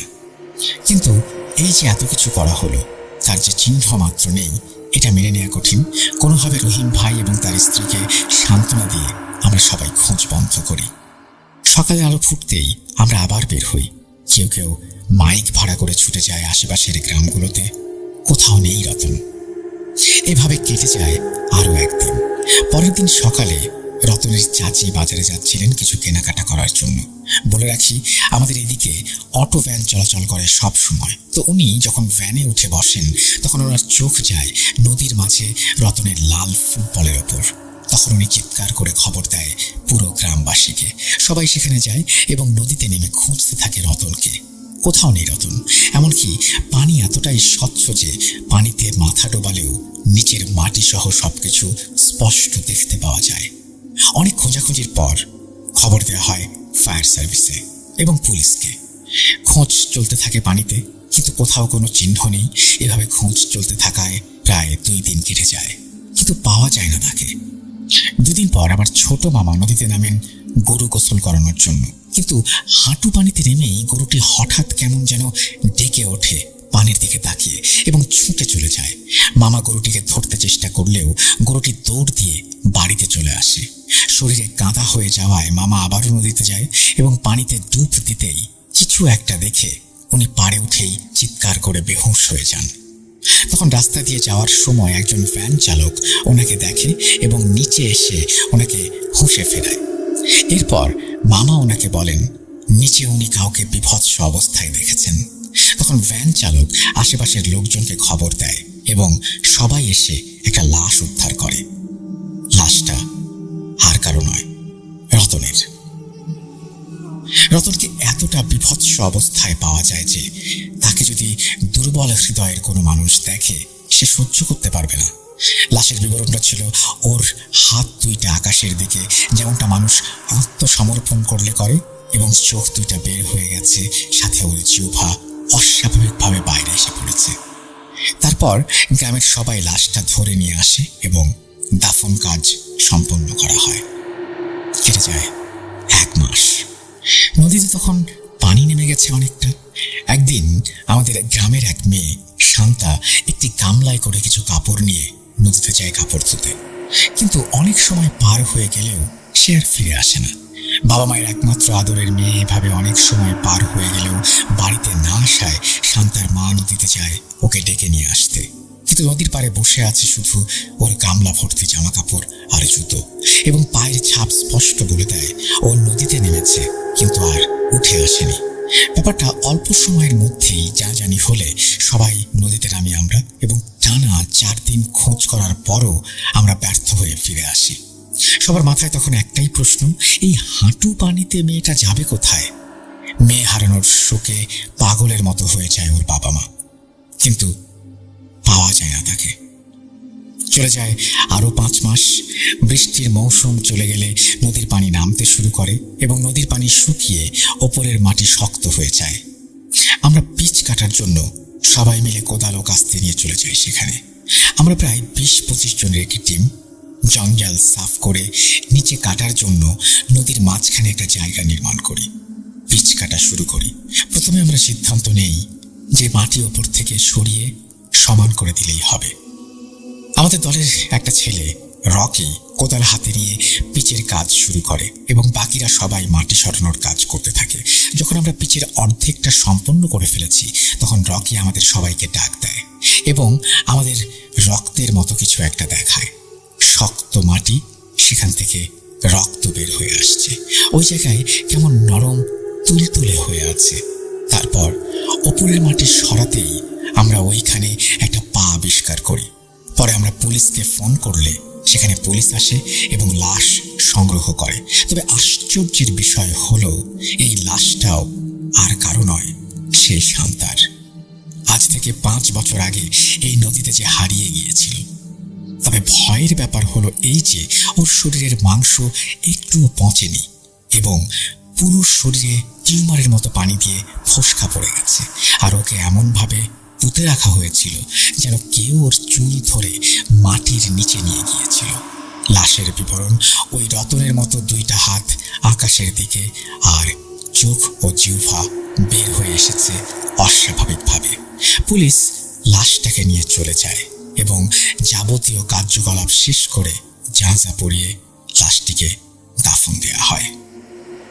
শীত চলে যায়, আবার নদীতে পানি আসে বর্ষার সময়। এবার পানির পরিমাণ একটু কম, তবে গ্রামের লোকজন বুদ্ধি করে একটা জায়গায় গর্ত করেছে, সেখানে পাট ডুবিয়ে রাখা যায়। একদিন আমাদের নদীর ওপারে হিন্দু সম্প্রদায়ের একটা ছেলে তার সাথে নদীতে নামেন পাট ডুবিয়ে রাখার জন্য। তারা তাদের কাজটি সম্পূর্ণ করেন, কিন্তু নদী থেকে আর বাড়ি ফিরে যেতে পারেন না। তবে এবার তাড়াতাড়ি তাদের লাশ পাওয়া যায় ওই পাট গাছের গাঁদার ভেতরে। সেখানেই তাদেরকে ডুবিয়ে রাখা হয়েছিল।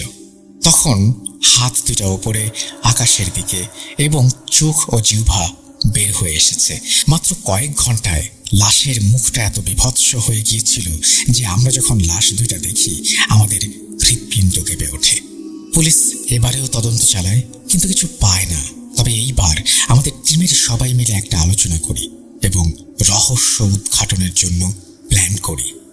একটা কথা বলে রাখি, আজ থেকে 9 বছর আগে আমাদের একজন হুজুরের সাথে দেখা হয়েছিল। রাজশাহী থেকে তিনি এসেছিলেন। উনি রাস্তায় অচেতন হয়ে পড়েছিলেন। আমরা ওনাকে নিয়ে স্থানীয় একটা প্রাইভেট হাসপাতালে ভর্তি করে দিই। ওনার চিকিৎসা করাই এবং সুস্থ হওয়ার পর উনি আমাদের সবাইকে একটি করে কাল রঙের পাথর দেন, যেটা আমরা সবাই আংটির মধ্যে সেট করে ব্যবহার করতাম। আলোচনা শেষ করি, আমরা সিদ্ধান্ত নেই আজকে রাতে আমরা নদীতে ওই শ্মশান ঘাটে যাব এবং 3 জন করে টিম বানিয়ে দেখব আসলে এখানে কি ঘটছে। যেই ভাবা সেই কাজ। আমরা রাতে 10টার সময় আমাদের স্পেশাল টর্চ ও ক্যামেরা সহ যাবতীয় কার্যকলাপের সম্পূর্ণ জিনিসপত্র লুকিয়ে শ্মশানে নিয়ে যাই। বলে রাখি, শ্মশানটা খুবই পুরনো এবং এই শ্মশানের পাড় ঘেঁষে দাঁড়িয়ে আছে বিশাল এক বটগাছ। ওই বটগাছের দিকে তাকালে মনে হয় যেন পুরো একটি গ্রামের ছায়া দেওয়ার জন্যই সে দাঁড়িয়ে আছে ভাবে। যাই হোক, আমার টিম মেম্বারদের বুঝিয়ে আমরা 4টা দলে ভাগ হয়ে যাই এবং আলাদা আলাদা জায়গায় ক্যামেরা অন করে টর্চ হাতে বসে থাকি। আর চারিদিকে শুধু অন্ধকার আর অন্ধকার। শুধু বাজারের দোকানে লাইট জ্বালানো হয়েছে। রাত 2:15 হঠাৎ করে বাজারের সব আলো বন্ধ হয়ে গেল। বুঝতে পারি বিদ্যুৎ চলে গেছে। এবার চারিদিকে অন্ধকার এসে আমাদের ঘিরে ফেলে। হঠাৎ আমার দলের একজন বলে, ভাই দূরে তাকাও, দেখো কিছু একটা আসছে। আমি তাকিয়ে দেখি আসলেই আবছা একটা আলো খুব ধীর গতিতে নদীর উপর দিয়ে আসছে। তবে ওটা অনেক দূরে এবং আমাদের কাছে আসতেও অনেক সময় লেগে যাবে। আমরা এবার সবাইকে মেসেজ দিয়ে বলি একসাথে হওয়ার জন্য, সবাই। এবং একসাথে হলে আমরা সবাই এক দৃষ্টিতে ক্যামেরা অন করে ওই আলোটার দিকে তাকিয়ে থাকি। আলোটা আস্তে আস্তে স্পষ্ট হতে থাকে এবং মনে হচ্ছে একটা ছোট নৌকায় একজন বসে আছে যার শরীর থেকে এমন আলো বের হচ্ছে। আমরা ভাবি, আচ্ছা নদীতে পানির ব্যবস্থা আর যে পরিমাণ কচুরি পানা আছে, নদীর উপর থেকে আপনা আপনি নৌকাটা আসছে কিভাবে? কিছুক্ষণ পর ওই আলোটা আমাদের আরো কাছে চলে আসে। আমরা দেখি যা দেখি পৃথিবীর কেউ যেন সেই দৃশ্য না দেখে। একটা সাদা অবয়ব, যার হাতে একটি মাথা, যেটা সে 2 হাত দিয়ে ধরে দাঁড়িয়ে আছে। আমাদের সামনে অনেক কালো একটা অবয়ব, যা অন্ধকারের চেয়েও ভয়ঙ্কর। ওই সাদা অবয়বটির আলো ছায়ায় তাদের উপস্থিতি স্পষ্ট বোঝা যাচ্ছিল। যখন এভাবে তারা শ্মশানে এসে পৌঁছালো, এক এক করে প্রত্যেকটি কালো অবয়ব মিলিয়ে গেল। হ্যাঁ, আলোর সাথে আমরা দেখেছিলাম কালো অবয়ব, কিন্তু এই সাদা অবয়বটা সেভাবেই দাঁড়িয়ে রইল। হঠাৎ আমাদের টিমের একজন ফিসফিস করে বলল, ভাই, এটার তো কোনো ভিডিও রেকর্ড হচ্ছে না। তখন আমি ক্যামেরার দিকে তাকালাম, আসলেই কিছুই দেখা যাচ্ছে না। ঠিক কি দেখেছি, ঠিক দেখেছি নাকি আমার মস্তিষ্ক কোনো বিকৃত করেছে, আমি বুঝতে পারছি না।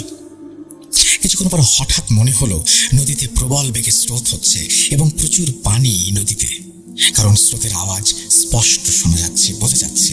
আমরা সবাই তখন বুঝতে পারলাম আজকে হয়তো আমাদের সাথেও খারাপ কিছু ঘটতে চলেছে। হঠাৎ করে একটা তীব্র গোঙানির আওয়াজ কানে এলো। আওয়াজটা এতই তীব্র ছিল যে আমাদের কানের পর্দা ছিঁড়ে যাবার অতিক্রম। আমরা কান চেপে অবয়বটির দিকে তাকাতেই দেখি মহিলার একটা মাথা, এবং মাথাটি থেকে জিভ বের হয়ে এসেছে। তারপর সেই মাথাটাকে পানিতে ফেলে দিয়ে তারা আবার চিৎকার করে, গোঙাতে থাকে। আমি তখন বুঝতে পারলাম কালকে হয়তো এই নদীতে একটা লাশ পাওয়া যাবে যেটার মাথা থাকবে না। তবে আমরা সবাই মিলে সিদ্ধান্ত নিলাম যে আজ যাই হয়ে যাক, এর শেষ দেখে ছাড়ব। আমাদের যিনি ওস্তাদ, তিনি আমাদেরকে একটা আমল শিখিয়ে দিয়েছিলেন, এবং এই যে আমল, সেই আমলটি 13 বারের মতো পড়তে হয়। অবয়বটি আমাদের কাছে আসতে লাগলো, আর আমরা বিকট পচা গন্ধ অনুভব করতে শুরু করলাম। আমরা হুজুরের কথা মতো আমল করতে শুরু করলাম। অবয়বটি যত আমাদের কাছে আসতে লাগলো, ততই বিকট একটা পচা গন্ধ পাচ্ছিলাম। তারপরে আমরা যেটা করি সেটা হচ্ছে আমরা আমাদের আমল চালিয়ে যাই এবং একটি স্বচ্ছ কাঁচের বোতল খুলে ওই বোতলে ফু দেই। মুহূর্তেই স্বচ্ছ বোতলটি কালো ধোঁয়ায় ভরে যায় এবং আল্লাহর নাম নিয়ে আমাদের ওস্তাদের কাছে চলে গেলাম আমরা। ওস্তাদ আমাদের দেখে বললেন, কিরে, শয়তানটাকে ভেতরে নিয়ে আয়। ভেতরে যেতেই ওস্তাদ ওই বোতলটা নিয়ে একটি লাল কাপড়ে মুড়ে আমাদের গ্রামের একটি কূপের মধ্যে ফেলে দিয়ে আসতে বলে। আলহামদুলিল্লাহ, এখন আর নদীতে কোনো সমস্যা নেই। তবে এখন আর নদীতে কেউ নামে না।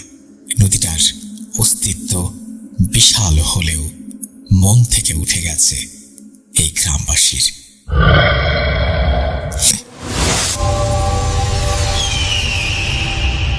হ্যালো, আসসালামু আলাইকুম রাসেল ভাই এবং প্রিয় শ্রোতা বন্ধুরা, আশা করি আপনারা সকলে ভালো আছেন এবং সুস্থ আছেন। আমি মোহাম্মদ সাবিত আলম বলছি ময়মনসিংহ বিভাগ থেকে। আমি আজকে আপনাদের সামনে হাজির হয়েছি সম্পূর্ণ নতুন একটি ঘটনা নিয়ে। যে ঘটনাটি আমাকে বলেছেন মারিয়াম নামের একজন আপু। উনি আসলে বর্তমানে 45 বছর বয়সী হবেন, এবং এই ঘটনাটি যখন ঘটে তখন ওনার বয়স ছিল বলতে গেলে 11 থেকে 12 বছর।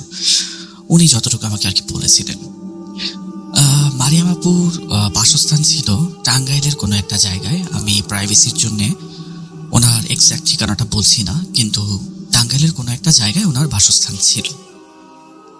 চলুন আর কথা বাড়াবো না, ঘটনায় চলে যাই। মারিয়াম আপু তো আপু ঘটনাটি আমাকে যেভাবে বলেছেন, আমি ঘটনাটি আমার ভাষায় ওনার মতো করেই বলছি।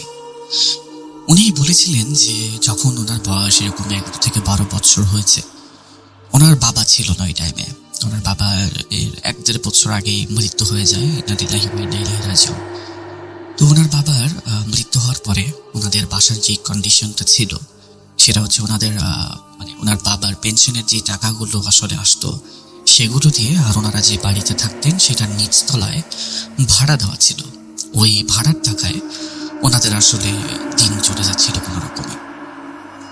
কিন্তু মাঝখানে এমন কিছু কিছু ঘটনা শুরু হয় ওনাদের সাথে, যেগুলোর কারণে আসলে ওনাদের এই ফাইন্যান্সিয়াল কন্ডিশনটাও কিছুটা নষ্ট হয়ে যেতে শুরু করে।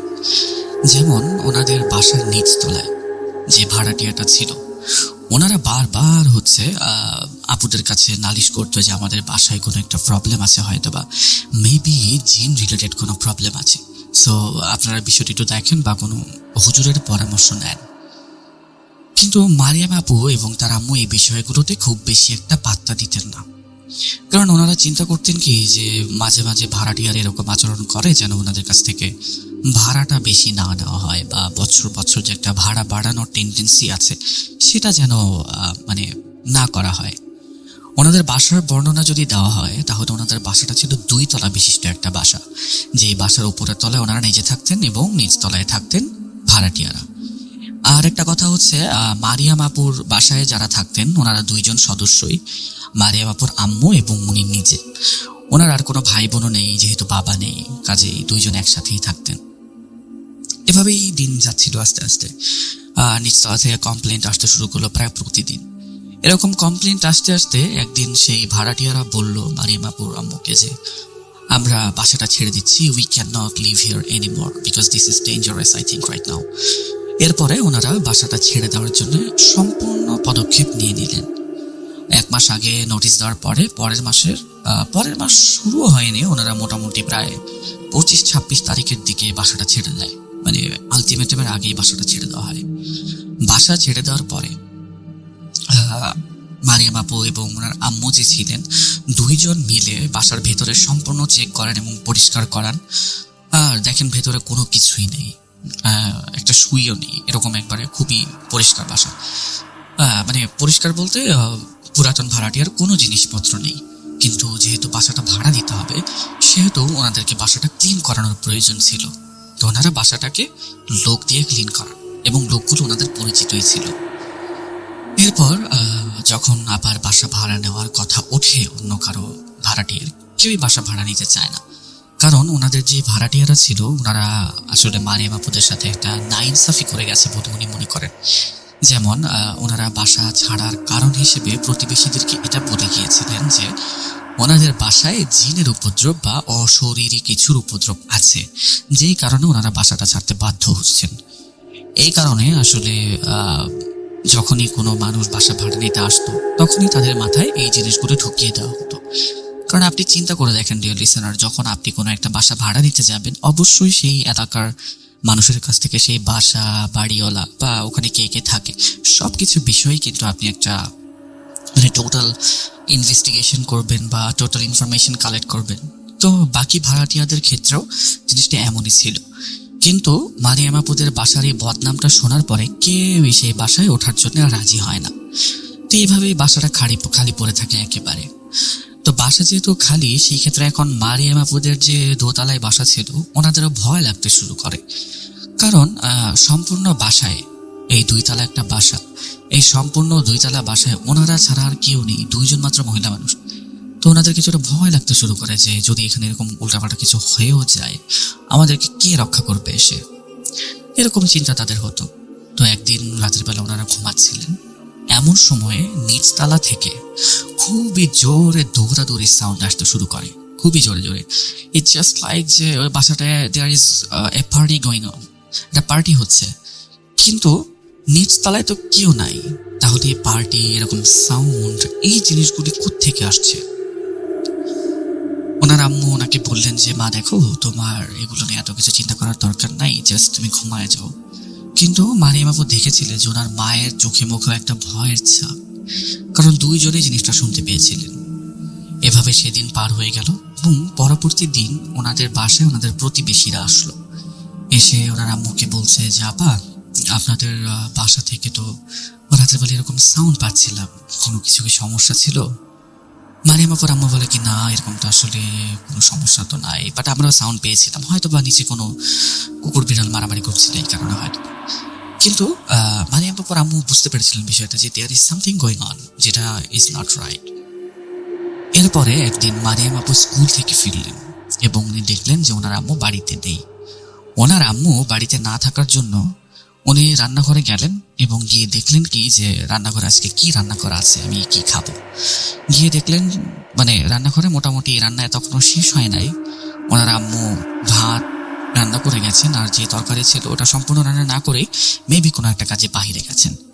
তখন উনি শুনতে পেলেন কি রান্নাঘরের জানালা দিয়ে সেই নিচতলা থেকে কারো হাঁটা চলা এবং দৌড়াদৌড়ির শব্দ আসছে।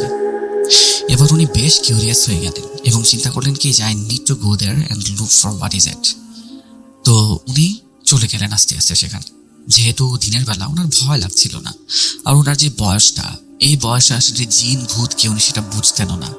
যখন ভাড়াটিয়ারা ওনার মার কাছে কমপ্লেন দিতেন এসে, উনি ওনার মাকে কয়েকবার জিজ্ঞেস করেছিলেন যে আম্মু জিন কি, কিন্তু ওনার আম্মু ওনাকে কোনো ধরনের মানে প্রেসাইজ কোনো সার্টেন উত্তর দেন নাই। তো এই কারণে উনি আসলে জিন ভূত সম্পর্কে খুব বেশি একটা জানতেনও না।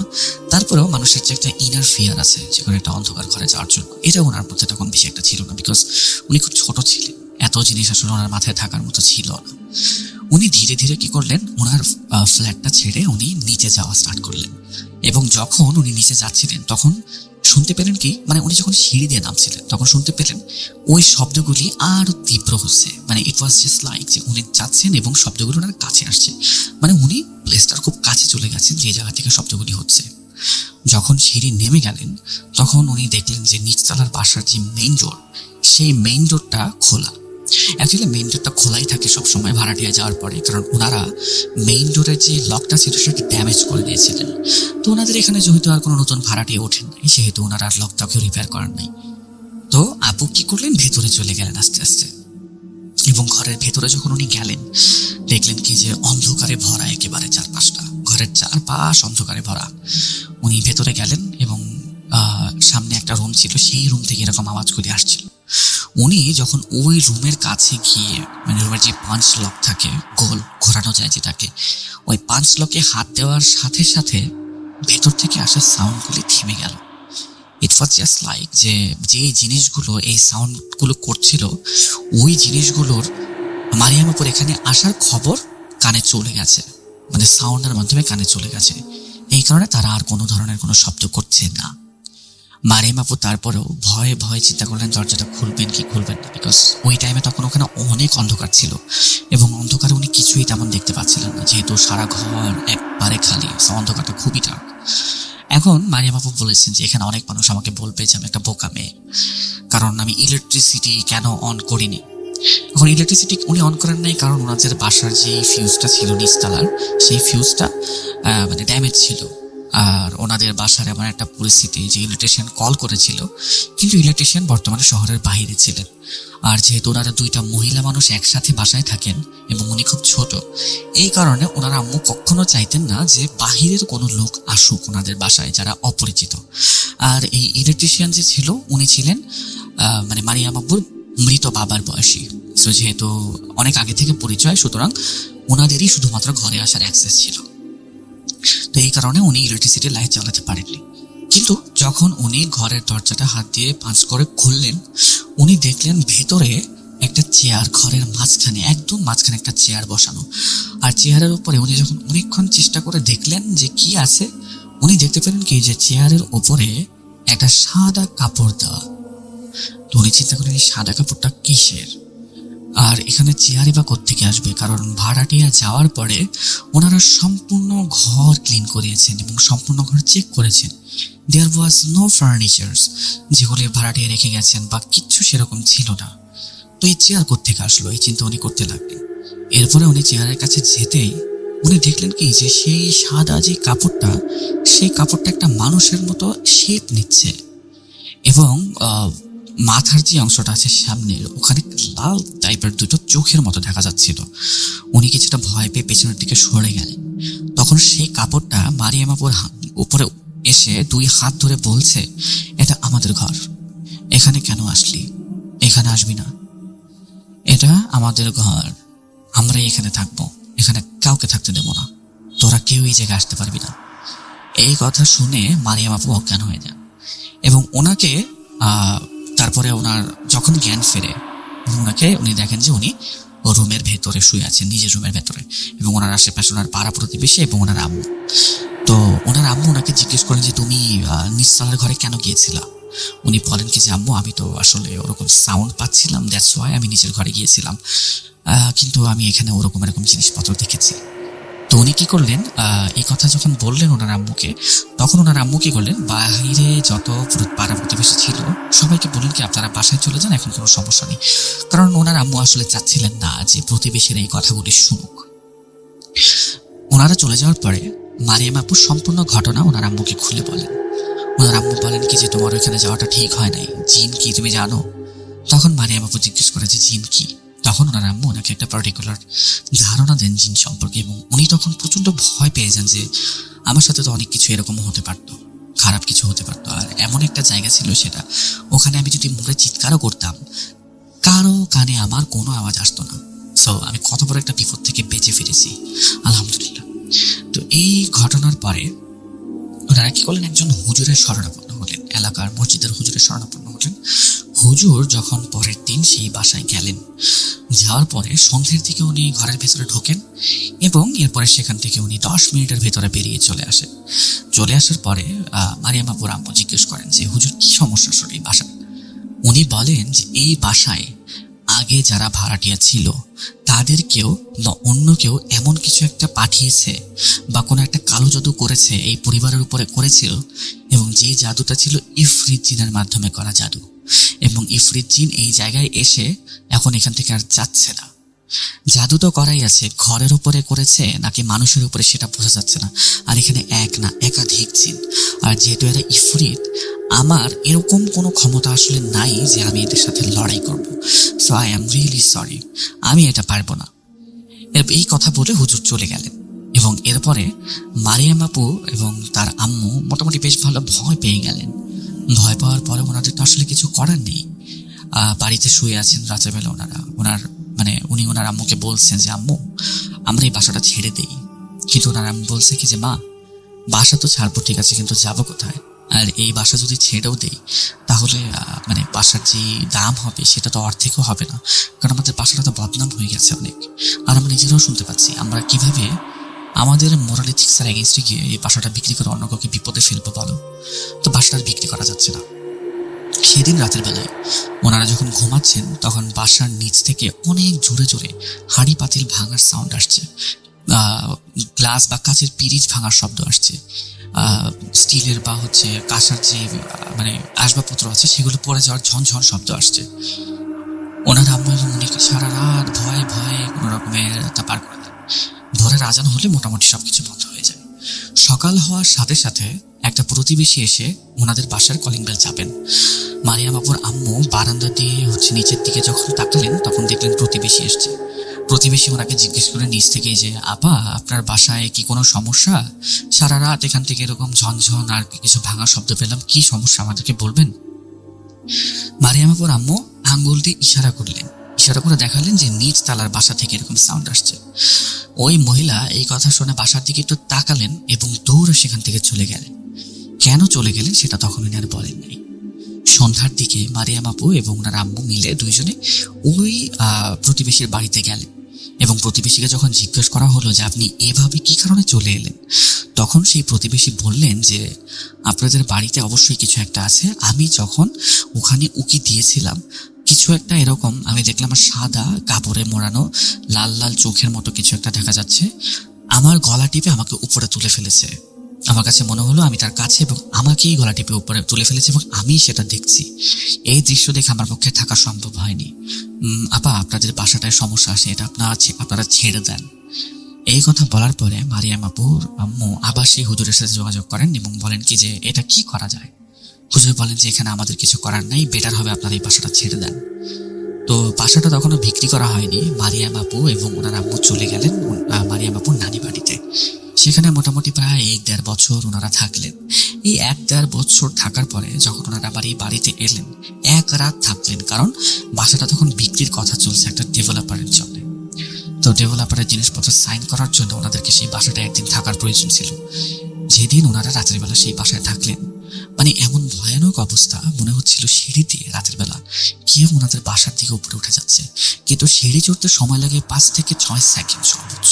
একটা মানুষের 1 তলা থেকে 2 তলার কতই সময় লাগবে, কিন্তু ওনাদের কাছে মনে হচ্ছিল 10-15 মিনিট ধরে কেউ সিঁড়িতে উপরে উঠছে, কিন্তু ওনাদের বাসার কাছে আসছে না। বাসার সামনে সাউন্ড হচ্ছে বিভিন্ন টাইপের, যেমন বাটি ভাঙা, চামচ ফেলে দেওয়া বা দরজা ধাক্কানো, এরকম সাউন্ড। এবং ওনারা দুইজনেই শুনতে পারেন একটা চিৎকার যে এই বাসা আমাদের, এখানে শুধু আমরাই থাকবো, আর কেউ থাকতে পারবে না। যদি কেউ এই জায়গার ক্ষতি করার চেষ্টা করে তাহলে আমরা তাকে দেখে নিব, চলে যায় এখান থেকে। এই কথা শুনে মারিয়াম আপু এবং ওনার আম্মু প্রচন্ড ভয় পেয়ে যান এবং কোনো রকমে সকালের অপেক্ষা করতে থাকেন। এবং সকাল হলেই ওনারা চলে যান সেই ব্রোকারের কাছে যে বাসাটা বিক্রি করে দিচ্ছে। সব পেপার সাইন করে টাকা পয়সা নিয়ে ওনারা সেখান থেকে চলে যান, অন্যত্র শিফট হয়ে গেলেন এবং বাসাটা প্রায় মোটামুটি অর্ধেক দামে বিক্রি করে দেন। এরপরে এই বাসার আর কি হয়েছিল সেটা ওনারা জানেন না, কিন্তু ওনাদের মসজিদের যে ইমাম সাহেব ছিলেন সেই ইমাম সাহেবের সাথে পরবর্তীতে কথা বললে উনি বলেন যে উনি ওনার এক বন্ধুর সাথে এই বিষয়ে কথা বলেছিলেন। উনি বলেছিলেন যে এটা বাড়ি বান দেওয়ার একটা মানে কালো জাদু ছিল। যারা এই বাসায় আগে থাকতেন তাদের পরিবারের কোনো সদস্য বা আত্মীয় স্বজন কেউ এরকম আছে যারা বাড়ি বান দিয়েছিলেন, কিন্তু কেন বান দিয়েছিলেন কেউ জানে না। হয়তোবা আত্মীয় স্বজন এরকম কাজ করে থাকতে পারে, ওরা হয়তোবা ভেবেছিলেন যে এই বাসাটা ওই বাড়ি মানে ভাড়াটিয়াদেরই ছিল, এরকম একটা অ্যাজাম্পশন থেকে বানটা মেরেছিল। এবং ইফরিত জিনের যেহেতু বানটা এটা ছোটানো আসলে খুব কঠিন ছিল, আর এতদিনে জিনগুলো বাসায় শো পড়েছিল, সো এই বান ছোটানো সম্ভব নয়। ওনারা তো বাসা বিক্রি করে দিয়ে চলে আসেন এবং এরপরে আস্তে আস্তে অনেকগুলো বছর কেটে যায়। সেই জায়গাও টোটালি চেঞ্জ হয়ে যায়, এখন সেখানে অনেক বড় একটা বিল্ডিংও হয়েছে, বাট এর আগে কি হয়েছিল বা কি হচ্ছিল সেই সম্পর্কে আসলে ওনাদের কোনো আইডিয়া নাই।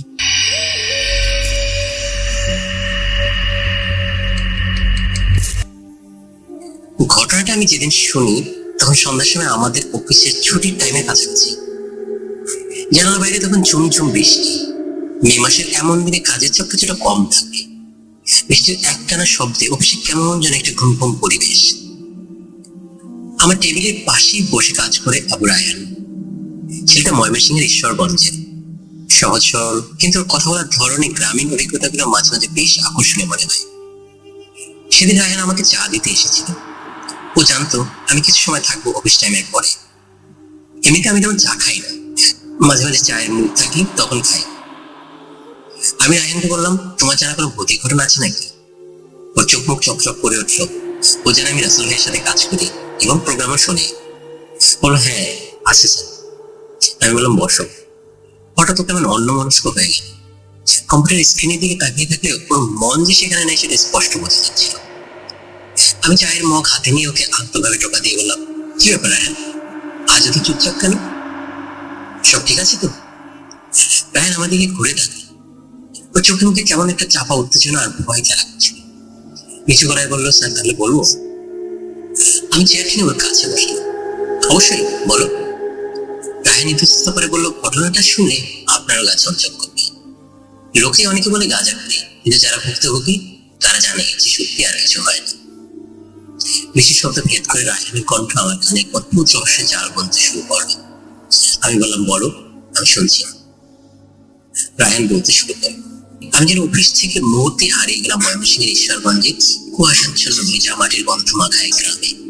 রায়হান শুরু করলো, স্যার আমাদের গ্রামের নাম থাক, নামটা না বলি, তবে আমাদের গ্রামটা সোহাগী ইউনিয়নের শেষ প্রান্তে। গ্রামটা ঘিরে অদ্ভুত সব গল্প, যার বেশিরভাগই ভয়ে। আমাদের গ্রামে একটা কথা প্রচলিত আছে, যেটা হচ্ছে কুবাতাস। কুবাতাস? আমি ভুল পুছিয়ে জিজ্ঞেস করলাম, মানে কি? মানে হলো অশুভ হাওয়া বা অশুভের কোনো কিছু উপস্থিতি। আমাদের গ্রামের ইতিহাস এমন বহু ঘটনা আছে যেখানে সুস্থ সবল মানুষ দিনের বেলা মাঠে কাজ করতে গেছে, হঠাৎ বলেছে গায়ে কেমন যেন একটা ঠান্ডা বাতাস লেগেছে, এরপরে বাড়ি ফিরে কাপড় নিয়ে যাও। এক দুদিনের মধ্যে সব শেষ। ডাক্তার, কবিরাজ কেউ কিছু বলতে পারেনি। গ্রামের মুরব্বীরা বলে, এটা সাধারণ বাতাস না, ওটা হলো প্রেতাত্মার বাতাস। যারা এই বাতাসে আক্রান্ত হয় তাদের আত্মা নাকি অশুভ শক্তির সঙ্গে মিশে নিয়ে যায়। রায়হানের কথা বলার ভঙ্গিতে এমন এক বিশ্বাস ছিল যে আমার মতো শহরের যুক্তিবাদী মানুষের বুকের ভিতরটাও কেমন যেন করে উঠল। ও বলেছিল, এই বাতাসের সবচেয়ে বড় আস্থানা হলো আমাদের গ্রামের দক্ষিণ পাশে একটা জায়গায়। ওখানে একটা নদী ছিল এক সময়, এখন আর নদী নেই, মরে গিয়ে বিশাল এক শুকনো খালে পরিণত হয়েছে। সেই খালের উপর ব্রিটিশ আমলের বানানো একটা উঁচু ব্রিজ আছে। খালের বুক জুড়ে একটা শুধু ফাঁকা মাটি, ফাঁকা একটা বুনো ঝোপঝাড়। কিন্তু শুকনো থাকলে পারাপারের জন্য সবাই ব্রিজটাই ব্যবহার করে। ব্রিজটা যেখানে শুরু হয়েছে তা থেকে হাত বিশেক দূরে একটা তাল গাছ, একটা না দুইটা জোড়া তাল গাছ, তবে একটা মরে গিয়ে কঙ্কালের মতো দাঁড়িয়েছে, অন্যটা আকাশ পুরো একটা দৈত্যের মতো হয়ে আছে। গাছটা বয়স কত কেউ জানে না, তবে আমার বাবা দাদারা সবাই নাকি এরকমই দেখেছে। ওই তাল গাছটার ব্রিজ নিয়ে গ্রামে যত ভয়। রায়হান একটু পানি খেয়ে আবার বলা শুরু। লোকে বলে তাল গাছে নাকি জিন থাকে। কেউ কেউ ভরদুপুর তাল গাছের ছায়ায় বসে আর বাড়ি ফিরতে পারেনি। আবার অনেকে দেখেছে অমাবস্যার রাতে তাল গাছের মাথা থেকে দপ করে আগুনের ধোঁয়া নেমে এসে খালের মধ্যে বেরিয়ে যায়। যে দেখেছে সে ভয় কোনোদিন নদীকে মারায়নি। আমি বললাম, এগুলো তো শোনা কথা না, তুমি নিজে কিছু দেখেছ? রায়হান মাথা নাড়ল। আমি কিছু দেখিনি, কিন্তু আমার খুব কাছের একজন মানুষ, আমার চাচাতো কাকা এই ঘটনা শেখায়। তার নাম সফর আলী। তার মুখ থেকেই শোনা এই ঘটনা। সফর কাকার বয়স এখন 50-এর কোঠায়। শক্তি সামর্থ্যে একদম কৃষক। ভূতপ্রেত বিশ্বাস থাকলেও ভয়টা একটু কমই ছিল। সারাদিন মাঠে কাজ করে সন্ধ্যায় বাড়ি ফেরা তো নিত্যদিনের অভ্যাস। ঘটনা ঘটেছিল গত বর্ষার সময়। তখন সবে সন্ধ্যা নামছে। পশ্চিম আকারের সিঁদুরে মেঘ চারিদিকে ঝিঝি পোকার ডাক শুরু হয়েছে। সফর কাকা পাশের গ্রাম থেকে আত্মীয়ের বাড়িতে ফিরছিলেন। তার বাড়িতে ফিরতে হলে অভিশপ্ত দেশটা পার হতেই হবে। এবার রায়হান একটু থাম, যেন সে সন্ধ্যার বৃষ্টি দিয়ে নিজেকে ভাসিয়ে তোলার চেষ্টা করছে। কাকা বলছিলেন, ব্রিজের কাছে আসতেই তার মনটা কেমন কুড়াক ডাকতে শুরু করে। চারপাশে ঝিঝির ডাক হঠাৎ থেমে গেল। তার থমথমে অস্বাভাবিক নীরবতা। বাতাসে কোনো শব্দ নেই, শুধু তাল গাছের শুকনো পাতাগুলো বাতাসে নয়, নিজে থেকে যেন খসখস শব্দ করে নড়ছিল। ব্রিজে যখন প্রথম পা রাখলেন, ঠিক তখনই তার মনে হলো আবহাওয়াটা হুট করে ঠান্ডা হয়ে গেছে। অথচ তখন ছিল গরমকাল। একটা হিমশীতল স্রোত তার শিরদাঁড়া দিয়ে বয়ে গেল। তিনি হালকা বলে বুকে ফুঁদে সামনে এগোতে লাগলেন। ব্রিজটা বেশ লম্বা। মাঝ বরাবর যেতে তার মনে হলো পিছনে কেউ একটা নিঃশব্দে হেঁটে আসছে, কিন্তু পিছনে তাকার সাহস হচ্ছিল না। তিনি বলেছিলেন, আমার মনে হচ্ছিল যদি পিছনে তাকাই তবে কিছু একটা জানবো, কিছু একটা দেখবো যে সহ্য করার ক্ষমতা আর নেই। আমাদের কিন্তু এই জিনিসটা মাঝে মাঝে হয়। তাই তিনি যখন দ্রুত পায়ে হাঁটতে শুরু করলেন, কিন্তু যখনই গতি বাড়াচ্ছিলেন তখন তার শরীরটা ভারী হয়ে আসছিল। মনে হচ্ছিল কাঁধের উপর কেউ যেন মন চাপিয়ে দিয়েছে। ঠিক তখনই তিনি নাকে একটা তীব্র পচা গন্ধ পেলেন। পচা ডুবার পানি বা মরাশ পশুর গন্ধের চেয়েও জঘন্য ভাবসা একটা গন্ধে তার বমি চলে আসার উপক্রম। তিনি প্রায় দৌড়ানোর মতো করে হাঁটছিলেন, আর ঠিক সে মুহূর্তে তিনি অনুভব করলেন তার পিঠটা ধীরে ধীরে ভিজতে শুরু করেছে। প্রথমে মনে হলো ঘাম, কিন্তু এই অনুভূতিটা ছিল অন্যরকম। ঠান্ডা চটচটে আঠালো একটা তার পিঠের জামা বেয়ে নিচে দিকে গড়াচ্ছে, আর তার সাথে সাথে পিঠের উপরে ওজনটা যেন আরো বেড়ে গেল। মনে হচ্ছিল অদৃশ্য কিছু তার পিঠে চড়ে বসেছে। তার শরীর থেকে চুয়ে চুয়ে পড়া রসে পিঠ ভিজে যাচ্ছে। কাকার তখন জ্ঞান হারানোর মতো অবস্থা। তিনি আর এক মুহূর্ত সেখানে দাঁড়ানোর সাহস পেলেন না। পায়ের সমস্ত গতি দিয়ে বাঁচাও বাঁচাও বলে এক দৌড় দিলেন। তার মনে হচ্ছিল তার পিঠের উপর বোঝাটা যেন তার সাথেই দুলছে। কিভাবে যে তিনি পৃষ্ঠা বার হয়ে গ্রামে পৌঁছেছিলেন তা তার নিজেরই মনে নেই। দৌড়াতে দৌড়াতে সোজা নিজের বাড়িতে এসে বাড়ির উঠানে এসে ধপাস করে পড়ে গেলেন। তার স্ত্রী আমার কাকি রান্নাঘর থেকে ছুটে এলেন। কি হয়েছে তোমার, কেমন করতেছো কেন বলে তাকে ধরে তোলার চেষ্টা করলেন। কাকা তখনও ভাবাচ্ছেন, তার বলার শক্তি নেই। শুধু ফিসফিস করে বললাম, একটু পানি দিই, আর আমার পিঠে দেখো তো কি হয়েছে। কাকি তাকে ধরে বসিয়ে যখন তার পিঠের দিকে তাকালেন তখন তার মুখ থেকে চিৎকার বেরিয়েছিল। তা আজও আমাদের গ্রামের মানুষের কানে ভেসে বেড়ায়। কাকি ভয়ে আতঙ্কে পা পিছিয়ে গিয়ে পিছনে কাঁপতে কাঁপতে বলেন, ইয়া আল্লাহ, এ তুমি কি নিয়ে আসছো? তোমার পিঠে তো খালি রক্ত, পুরো পিঠ রক্তে ভরে গিয়েছে। রায়হান যখন এই অংশটা বলছিল তখন ওর গলাও শুকিয়ে গিয়েছে। আমার বুকের ভেতরটা ধরাস করে উঠেছিল। কাকা নিজেও অবাক হলেন। তার শরীরে তোমার আঘাত লাগেনি, কাটে নেই, ছেড়েনি, তাহলে এত রক্ত এলো কোথা থেকে? কাকি তাড়াতাড়ি কাপড় নিয়ে এসে যখন তার পিঠ মুছতে গেলেন তখন দেখলেন পুরো জামাটা তাজা, টকটকে রক্তে ভেজা। জামাটা খোলার পর যেন কাকার পিঠে কোনো ক্ষত নেই, একটা আঁচড়ে দাগ, কিন্তু চামড়াটা কেমন যেন ফ্যাকাশে, আর সেখান থেকে চুয়ে চুয়ে রক্ত বেরোচ্ছে, যেন হাজারটা অদৃশ্য সুই কেউ খুঁচিয়ে দিয়েছে। সেই রাতে কাকার প্রচন্ড জ্বর এলো। জ্বরের ঘরে তিনি শুধু প্রলাপ বকতে লাগলেন, আমার পিঠের উপরে থেকে নাম কইতাছি, ওজন সইতে পারতেছি না। পরদিন সকালে খবর পেয়ে গ্রামের সবাই কাকার বাড়িতে ভিড় জমান। গ্রামের সবচেয়ে প্রবীণ হেকিম চাচাও এসে কাকার অবস্থা দেখলে বললেন, এর গায়ে মনে হচ্ছে খুব বাতাস লেগেছে। তাল গাছের জিনটা মনে হয় এর পিঠে ভর করেছিল। ওইটা সাধারণ কোনো জিন না, ওর শরীর থেকে ঝরা রক্তের সফর আলীর পিঠে লেগেছে। ভাগ্য ভালো যে দৌড়ে চলে এসেছিল, নইলে আজ রাতেই ওর জানটা নিয়ে যেত। অবস্থা বেগতিক থেকে পাশের গ্রাম থেকে এক নাম করা কবিরাজকে ডেকে আনা। কবিরাজ এসে কাকার নাড়ি ধরে অনেকক্ষণ চোখ বন্ধ করে রইলেন, তারপর বলতে লাগলেন, অশুভ ছায়া পড়েছে, ওর আত্মাকে দুর্বল করে দিয়েছে, একে ঝাড়ফুঁক করতে হবে, নইলে শরীরে টিকবে না। এরপর 3 দিন ধরে চললো ঝাড়ফুঁক। কাকার ঘরে চারপাশে তাবিজ বাঁধা হলো, মন্ত্র পড়া পানি ছিটানো হলো। কবিরাজ গভীর রাতে একা একা ওই ব্রিজের কাছে গিয়ে মন্ত্র পড়লেন। তৃতীয় দিন রাতে কাকা জ্বরের ঘরে প্রচন্ড চিৎকার করে জ্ঞান হারালো। সবাই যখন ভাবলো সব শেষ, তখন সকালে তার জ্ঞান ফিরল। জ্বর ছেড়ে গিয়েছিল, শরীরটা একদম ভেঙে পড়েছিল। প্রায় মাসখানেক বিছানায় থাকার পরে সফর কাকা ধীরে ধীরে সুস্থ হতে শুরু করলেন। কিন্তু আগে সেই শক্তি সামর্থ্য মানুষটা আর ছিল না। কেমন যেন চুপচাপ ভীত হয়ে গেলেন। সন্ধ্যার পর আর কোনোদিন একা বাড়ি থেকে বের হতেন না, আর ওই গরিব ব্রিজের দিকে তো ভুলেও তাকাতেন না। কেউ যদি তাকে জিজ্ঞেস করতো সেদিন কি হয়েছিল, তিনি শুধু বলতেন, যা দেখেছি তা বলার মতো না, শুধু এতটুকু জানি আল্লাহ সে যাত্রায় আমার প্রাণে বাঁচাইছে। রায়হানের ঘটনা তখনও শেষ হয়নি। আমি নিঃশ্বাস বন্ধ করে শুনছিলাম। রায়হান বলল, স্যার এই ঘটনাটা কিছুদিন পরের কথা। ওই ব্রিজ থেকে আমাদের গ্রামের বাজারটা বেশি দূরে নাই। বাজারে হাসিম ব্যাপারী নামে এক দোকানদার ছিলেন। তার একটা মুদি দোকান ছিল। লোকটা বেশ সাহসী, নাম ডাক ছিল। রাত করে দোকান বন্ধ করা তার ছিল রেগুলার অভ্যাস। একদিন রাতে দোকান বন্ধ করতে করতে প্রায় 1টা বেজে গিয়েছিল। তখন পুরো বাজার নিঝুম, একটা কুকুরও ডাকছে। হাসিম ব্যাপারী দোকানে তালা লাগিয়ে বাড়ির দিকে রওনা দিলেন। তার বাড়ি ওই ব্রিজটা পেরিয়ে যেতে হয়, তবে তার বাড়ির রাস্তা থেকে ব্রিজ তালগাছটা স্পষ্ট দেখা যায়। রাস্তায় নামতেই তিনি দেখলেন চারিদিকে কেমন যেন একটা অস্বাভাবিক নিস্তব্ধতা। পূর্ণিমা রাত ছিল, কিন্তু চাঁদের আলোটাও কেমন যেন মরা মনে হচ্ছিল। তিনি যখন তালগাছটার দিকে তাকালেন, ঠিক তখনই দেখলেন সেই ভয়ঙ্কর দৃশ্য। প্রথমে ভেবেছিলেন চোখের ভুল, কিন্তু না, তিনি স্পষ্ট দেখলেন বিশাল তালগাছটার মাথা থেকে দপ করে আগুনের গোলা জ্বলে ওঠে। আগুনের রংটা ছিল নীলাভ সবুজ। গোলাটা তালগাছের মাথায় কয়েক সেকেন্ড স্থির থেকে হঠাৎ করে তীব্র গতিতে তার দিকে ধেয়ে আসতে লাগলো। কোনো শব্দ নেই, শুধু গনগনে আগুনের পিণ্ড সাই সাই করে এগিয়ে আসছে। হাসিম ব্যাপারী বলেছিলেন তখন তার হাত পা অবশ হয়ে গেছিল, দৌড়ানোর শক্তিটুকুও ছিল না। আমি শুধু চোখ বন্ধ করে আল্লাহকে ডাকছিলাম। মনে হচ্ছিল আজকের জীবনের শেষ দিন। তিনি চোখ বন্ধ করে দাঁড়িয়ে থাকলেন। কয়েক সেকেন্ড পর যখন বুঝলেন তার গায়ে কোনো আঁচ লাগতেছে না, তখন ভয়ে ভয়ে চোখ খুললেন। তাকিয়ে দেখেন কোথাও কেউ নেই। সেই আগুনের গোলা, সেই অস্বাভাবিক নিরাপত্তা সব উধাও।